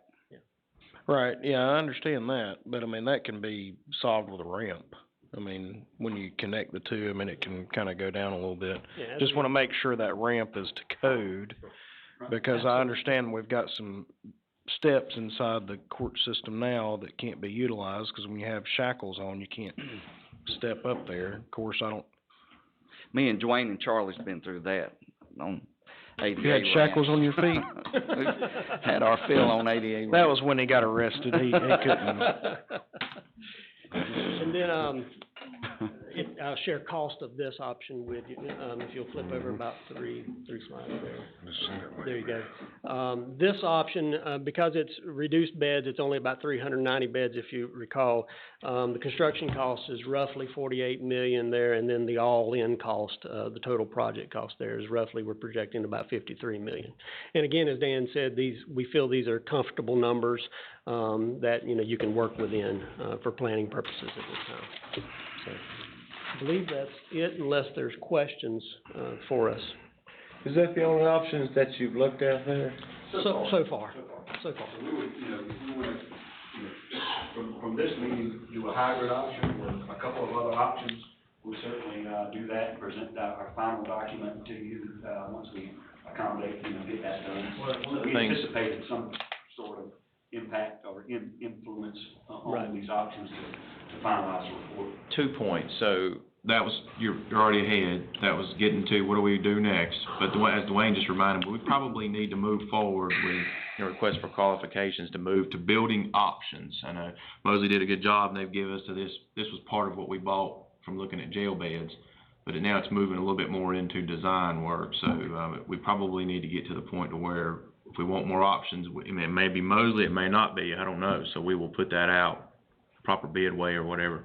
Yeah, I think what we'd like to do with the study is have consensus amongst the board as to, and the sheriff, of course, as to what is the target. Well, right. The replacement option, X number, what's the number of beds initially to really hone in on the scope, and then you would procure that product. Well, today was just for information. So you got a lot to chew on here. Just with this. So I think if we bring it back at some point in time, facilities committee, get a little bit more direction, bring it back to you all to get an RFQ process going. This is the way I envision the next step. That maybe expands the options a little bit, because I know where you're headed with this. Another option perhaps off-site for a smaller facility or something of that nature. But we need to open that up proper and fairly, because we're moving now into the design of this thing. So Well, we're headed to October 2022. That there's options available without raising taxes on our citizens that's gonna give you the same amount of beds that would buy you enough time to get the property, acquire the property up there, allow the sheriff to have that facility for future use, and then take our time and build what we need to build up there in the parking lot, and maybe years down the road. And that's all part of the next set of conversations. I think we need to look at those options, whether they are viable or not. Today wasn't intended to get necessarily into design options, but now that you have them, you've got them, and you can. Seems like to me we're going in one direction, and that's the post office property. I want to see what all the options are available, what the satellite option is, what the cost comparison is, as far as what is it usually run to build a 300-bed satellite that can be added on in the future if you're acquiring that property on one level? Certainly provide you with those type of options, as well as, if you are looking at a remote site to put an ultimate replacement jail that will fit about 650 beds operations, I recommend you minimally look at 10 acres of developable land for that. So, as you look at that, you look at county-owned property, you need to factor that into the ultimate cost of a replacement facility on a remote site. I know it's a lot more now, but in 2012, I think it was 2012, I think you guys built the road in, they built 160 beds over for $7 million. I know it'd probably double that probably now, but if you built 300 beds, and you could probably do it for about 17 million. About around 20 million, and got a couple million to renovate the new part. That would buy the sheriff, give him the beds he needs and the facility he needs, till we can properly build a jail instead of rushing in this thing, like a wildfire. And the state's putting a mandate on us to act, and we got to act. The sheriff needs space, he needs places, but we need to build something he's got future use for. That he can say, okay, now we can build what we need to build. We can turn around and make money on this facility here, or wherever we want to use this facility. And if we have to handle juveniles, we can handle juveniles. So we got everything we need. Eventually we could actually end up with 700 beds and making money on part of it. But those options we need to look at. I just don't think we ought to just say, oh, I like that, let's go with that. I don't like that. I don't like doing business like that. I think we end up with a full product at the end. I'll be the one to stop the wildfire this morning, so we're not wildfire now, I wanna pull back too, so let me reiterate, we need to do an RFQ process to enter into the conversations that we're moving in now. So, their job was to give us bed projections, they've done that, from my perspective. So now we need to go back into working through the options of, you obviously have some options now, so, but there'll be others. These won't be the only ones. So at that point, and I don't know, Mosley may be the people we get to entertain submitting something for an RFQ process. But now you're entering into another process, which is what you're describing. And I don't see if we Developing do it without options. raising taxes Right. for present and save what we need when we get this courthouse and debt falls off, do what we need to build the type of facility we need to build up there at the post office. If the board is willing, that's why I'm asking for direction. Do you want it to go back to facilities for more conversation before we kick it back to you all, or do we want to just go ahead and do an RFQ process? We're not in an extreme hurry because we're still waiting, obviously, for October 2022. So we're not in, although the state is probably not happy with us at the moment in terms of our inmate population, which is, what is it, Stephen, today, 365? No, it's 348. 348? Right. It hovers around that 350-ish area. It won't drop down much further. It did go down close to 300 a few weeks ago, when Mr. Frank and them had the quote-unquote rocket docket court in Superior Court. We saw a decrease, and then inevitably over Christmas it creeps back up. So we can't seem to get below that 350 and stay. One thing I'd like to see, I want to see the number of arrest comparisons made with the population of the jail increase. Because I'm not seeing, the court system is letting everybody go. So where's your people coming from? I want to see those comparisons. I want to see the arrest numbers compared with the jail intake, if you understand what I'm saying. Because where they at? Because the magistrate's letting everybody go. So where are these people coming from? Who's making the arrest? They're not letting everybody go. They're not letting everybody go. If the court sends out an OFA for failure to appear, they tend to lock those people up. Have your OFAs increased a lot? Yes. Yes, exactly. And not to mention that some of these totals are also picking up other counties. People. So we arrest them in this county, we bring them to the detention center, we may not get them out for a day or two. So some of these figures are. Holding state people as well, right. Our people. But that's always been the situation. I mean, that's normal. That's always been the situation. I mean, I'm not saying y'all are doing anything wrong. I'm saying something don't jive here. When you start looking at the number of arrests compared with the increase in the jail population, something's not right. And we need to figure out what that is, A lot is probation violations. I mean, all you do is make an arrest. It's not up to you what happens to them from that point on. Absolutely. Yeah. They're brought to the magistrate confines them. We can't turn them away. We have to accept them. And a lot of people don't understand that when you release people like that, they're gonna come right back and they're gonna be a more secured risk. And you're gonna have to house these people. And you're gonna have to go looking for them. And so we don't look and see what the cost is on the other end.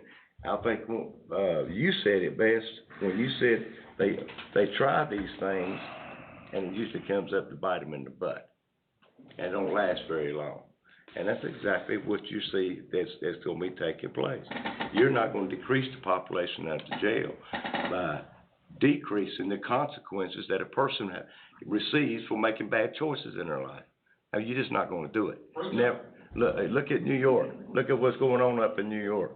Some of these other states that try to do that. You're not gonna do it. You're gonna increase your population of your jail. You're gonna put more work on the law enforcement. So we need to do this thing right.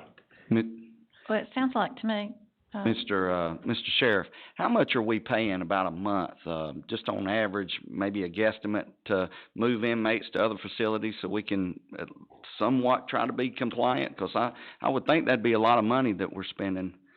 I mean, it's gonna be a lot when you decide where you're gonna build this thing, because it's gonna disrupt what's going on. Yeah. Nash County, the state has just shut them down, basically. We're looking at, 147 beds is what they were looking for Christmas-wise. I mean, they're getting very serious on us. We've got our maintenance guy now, we're doing everything possible to keep that place going. We are on the like, Casey said, we are on the Christmas thing, we haven't had court for about 3 weeks now. It's a blast, it's a management job every day. We're not letting them go, we are getting a lot tried, but, getting them out of here and getting them to the state, there's a lot of things backing it up, so a lot of things, but we are spending money to ship them out still. Not quite as much as we did, but, on the average, how many do we have out now, that we shipped out in the county now? As far as our inmates? Yeah. We've got about 20-some right now. We've had to bring some back just because other counties are needing a bed, so we're having to bring them back. So we've got some in Craven County, Ashe County, and Jackson County right now. The whole state's in a shortage of beds, no doubt. I think the state prisons are as well, aren't they? Yeah. Including state prisons, they shut down some prison facilities because, as y'all spoke today, in a booming economy, it's hard to get people to work in it. And that's some of the issue right there. Their problems with prisons are resulting in problems for local governments at their jails. Absolutely. Because we're having to hold these guys with no end in sight of when to get them out of there. So you hold a state prisoner in a jail bed and what? You get the call when you get the call, right? To move them?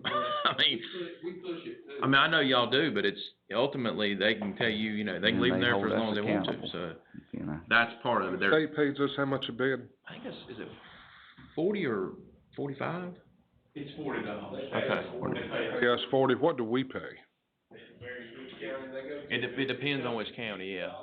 We normally stick 40, but we do have one county that charges 50. Really? So, okay, so And then same the thing. cost that goes on when they, we had one in Craven County, it swallowed a razor blade, was in the hospital for, We have to they pay don't for see that. anything like that. We see that here all the time. But, our prisoners teach them things. But, we try to handle it, but that cost like this is what increases, we have to pay for that. What is the cost, what does it cost us to house one? There's a cost for us to house them ourselves, so. To house a prisoner? Right. Don't know exactly. It's not free. Because you've got male, female, you got some that are more needy than others, just when you're dealing with that. That's our biggest cost right now, and I'm sure Casey. Medical's terrible, yeah. Here lately, we've had more that we've had to take to the hospital for strokes, seizures, it seems like every day, we're getting one in. But the medical bills are above what it cost us to house them, but I would guess that number is $20 or $30 a head. Just because they're in our jail don't mean they're free, there's a cost associated with The the basics, you're right. Just give them their meal and their airmark meal, and let them have water, take a bath, and things like that. It probably is around $30 or $40. But You know what I Scott's mean? right. So, You get yeah, that. it You remember the costs issue we us. had with the gentleman with the hemophiliac? It had the special medicine. That was $50,000 a month. And so that was a couple of years ago, I know. But we get one of them every once in a while, and the stuff goes up. We spent $120,000 on one prisoner for 3 months just in medicine.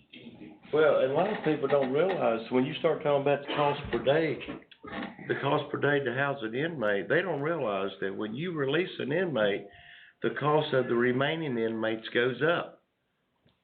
They think you're saving money. The cost of the remaining inmates goes up because your cost of operation is constant.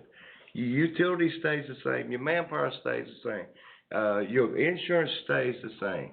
Everything stays the same because it's constant. The cost of running the detention facility is constant. So actually all you're saving is the 3 meals that person eats a day. That's about all you're saving when you release one. And the cost of the remaining inmates goes up because the cost is still there.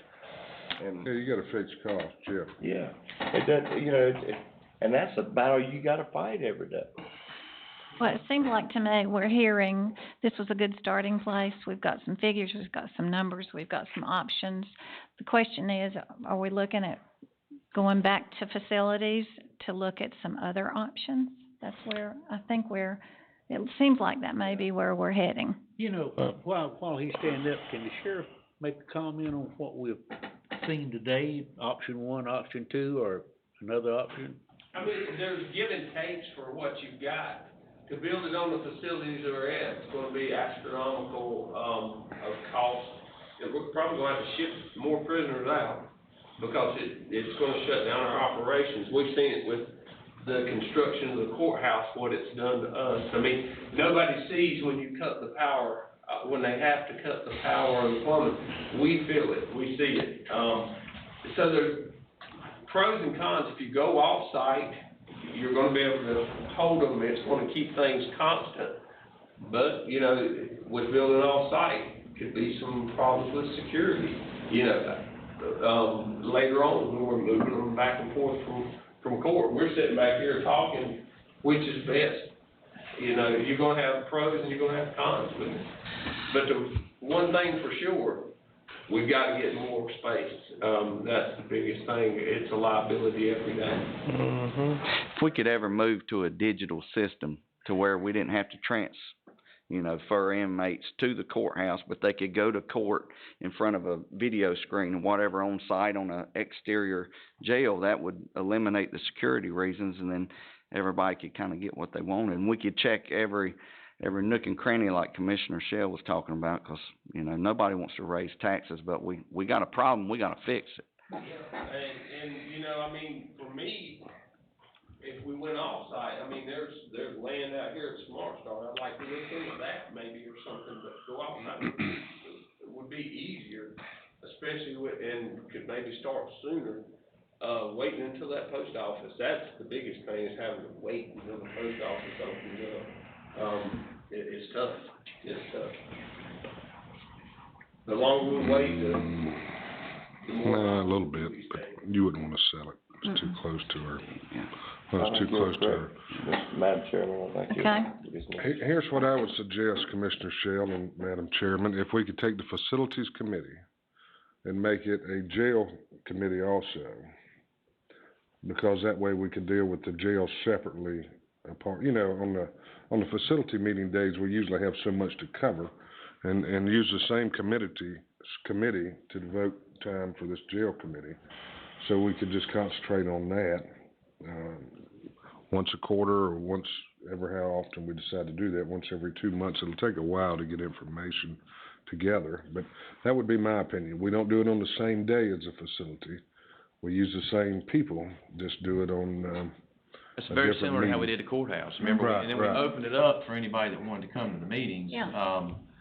And then kind of work through it. Of course, the Facilities Committee was the ones that started with Mosley. You know, if you remember, we met with them this summer, to kick off the bed conversation.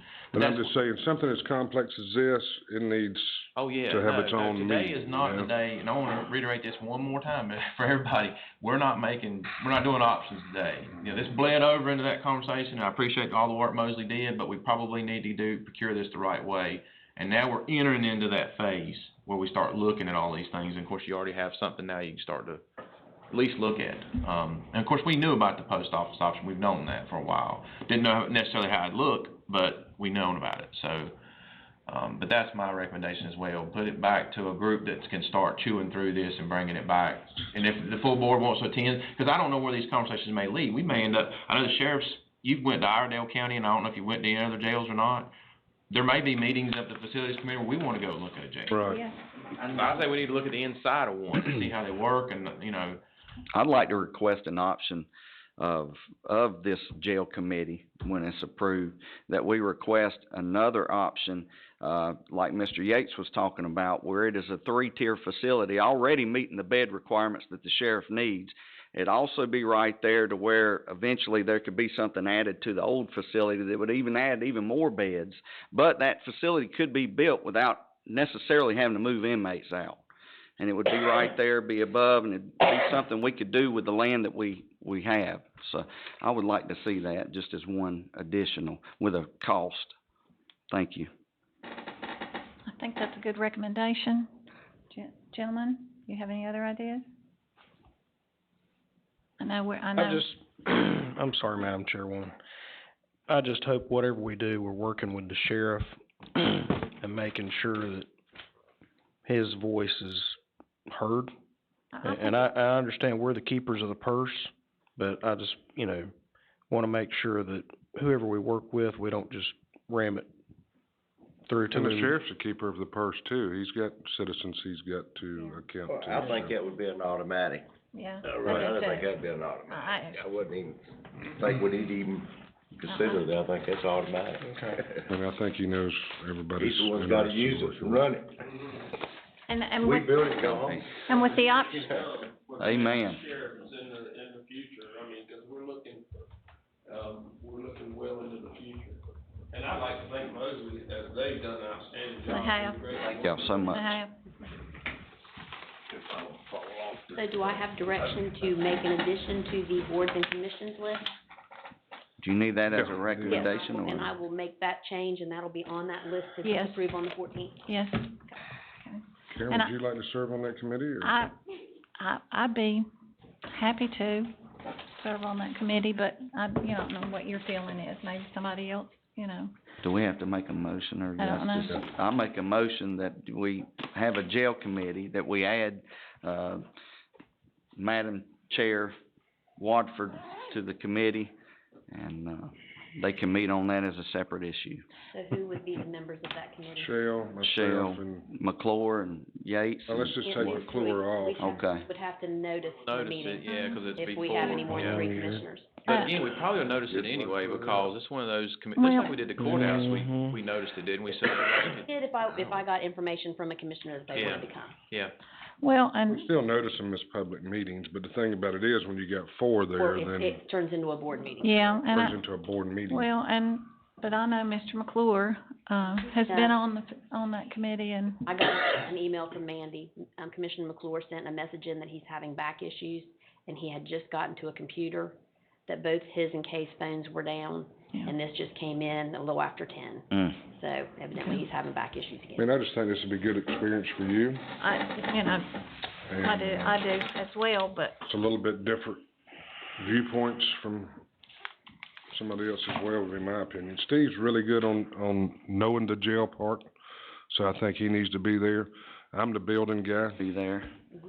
I just Dwayne, obviously. worry about, Mr. McClure has enjoyed being on the facility, but this is actually Different. it's a little bit, Different. it's a subcommittee Subcommittee, kind of, yeah. It'll be a separate subcommittee, committee. okay. McClure could stay on the facilities. Sure. And that would look like it wasn't the facility committee, Right. Just a it's a separate, it still has to go in the facilities committee to get approval, pretty much to come to the board, so I like that idea. I don't care who's on the committee, I don't care who gets credit, our sheriff and our citizens need a jail, and I think y'all are gonna come to a good decision, I hope so most of our, I'm ready. I hope Yeah. most of our citizens. Still gotta come here for a vote. Yeah, it's not. Before we finish, I do wanna ask them one more question. On your option 1, how many beds were they, option 1? That's about 560 beds. And option 2 was? 390. 390. And still leaving 190-ish, almost, 185 of the old ones. I done a cost of per bed while you were saying that. For the 390, it's 140,000 per bed to construct. On the 560, it's 160,000 a bed. Right, I allocated some additional funding in option 2 for selective demolition, obviously the post office itself and a connector. Whereas option 1, that was a remote option, was just kind of a standalone, here's the cost of a jail on 10 acres, Okay, so you didn't, There's extra funding in option 2 because I'm working with the current site with, I put like $3 million extra in there for demolition and connector. so the demolition wasn't included in the option, 1. You said 1 would run you, didn't you say 1 would run us about 20 years? Oh, that's right, the 20-year projection is used for 560 beds. About 72, you say? So number 2 would run us what, 10 years? Well, we were gonna continue to utilize your 186 existing beds in your new. That's right, you're right, Yeah. So that's you're still right, rolling yeah. up the same number. And it's You're still That's why I offered, picked 100, it's still offered going that way, like Mr. Ye said, horizontally. I think it still could get you there, well, couldn't it, even down the road? Oh, yeah. You'd have to buy the parking lot across from there, but you could still go that way. For the, No. for the 520, could be, on a remote site, you just build fewer beds, again, 390 beds versus the 560, and then you still keep, the current beds beside the courthouse open, but you're kind of in 2 locations now. So this one, I'm trying to physically locate on the campus, for obvious. if you built what you built right there with the 2 floors with 240 beds per floor, you know, that takes you to 480. You're 40 beds short of the goal per se for 20 years. If you added a third floor and you went to the max, that's 720 beds in one contained facility. So I mean, we got options we can look at. Option one, if I remember right, was like 77 million, and 72. option two was 46 million. 50-something, 55. 53 million. 53. Roughly, what about 20 million difference in the two options? What is the average bed cost for a jail now? There's gotta be some sort of national average. It really depends on the types and numbers of beds. Obviously, to build a single cell would be more expensive than a dormitory, open dormitory. But there's gotta be some sort of, Right, I we're mean, trying to balance those out a little bit based upon your typical percentages that we see in your classified needs. So it's a little misleading when you look at a per bed cost, because you don't know what they do, you know, so. okay, like the one Steve was talking about, and where was it, Rowan County? Yeah. That was mostly dorms. I did that facility. Okay, what was the cost, what was We it, had mostly dorms, and then one was a secure housing, so the one in Rowan was, pretty much all open dorms as an annex satellite, minimum security satellite. okay, we'll get all into that later with our committee and see which is the All best route to go. Madam, Madam Chair, before we move forward, can we finish Mr. Elliott's motion on the jail committee? Yes. Thank you. You There's all had a Do I have motion. a second? You made the motion. Second. Commissioner Truitt. Verbal, all in favor? Aye. Got it.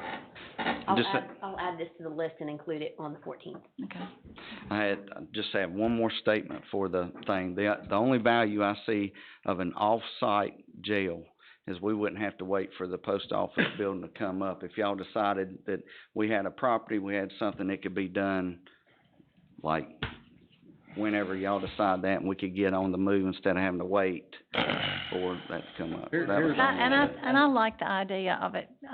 It's there. It's where our other facility is, and there's a lot of advantages to that. I just wanted to let y'all know, I'm not dead set on one option. I Yeah, wanna hear, security's you know. there. That's what I Okay. said, we need to look at everything. Yeah. Everything. And we usually do, the committee, and I think Mr. Yeah, I Simmons feel knows. this'll take some time. We look at it all and try to come up with the best thing for everybody, you know? Yeah. Want you to. The courthouse, we went Motion with a lot of options. Courthouse, the sheriff's office, I mean, Sheriff everything we've building. done, Second. we've tried to make it top Yes, notch, sir. so. I have a motion to adjourn. Do I have a second? Second.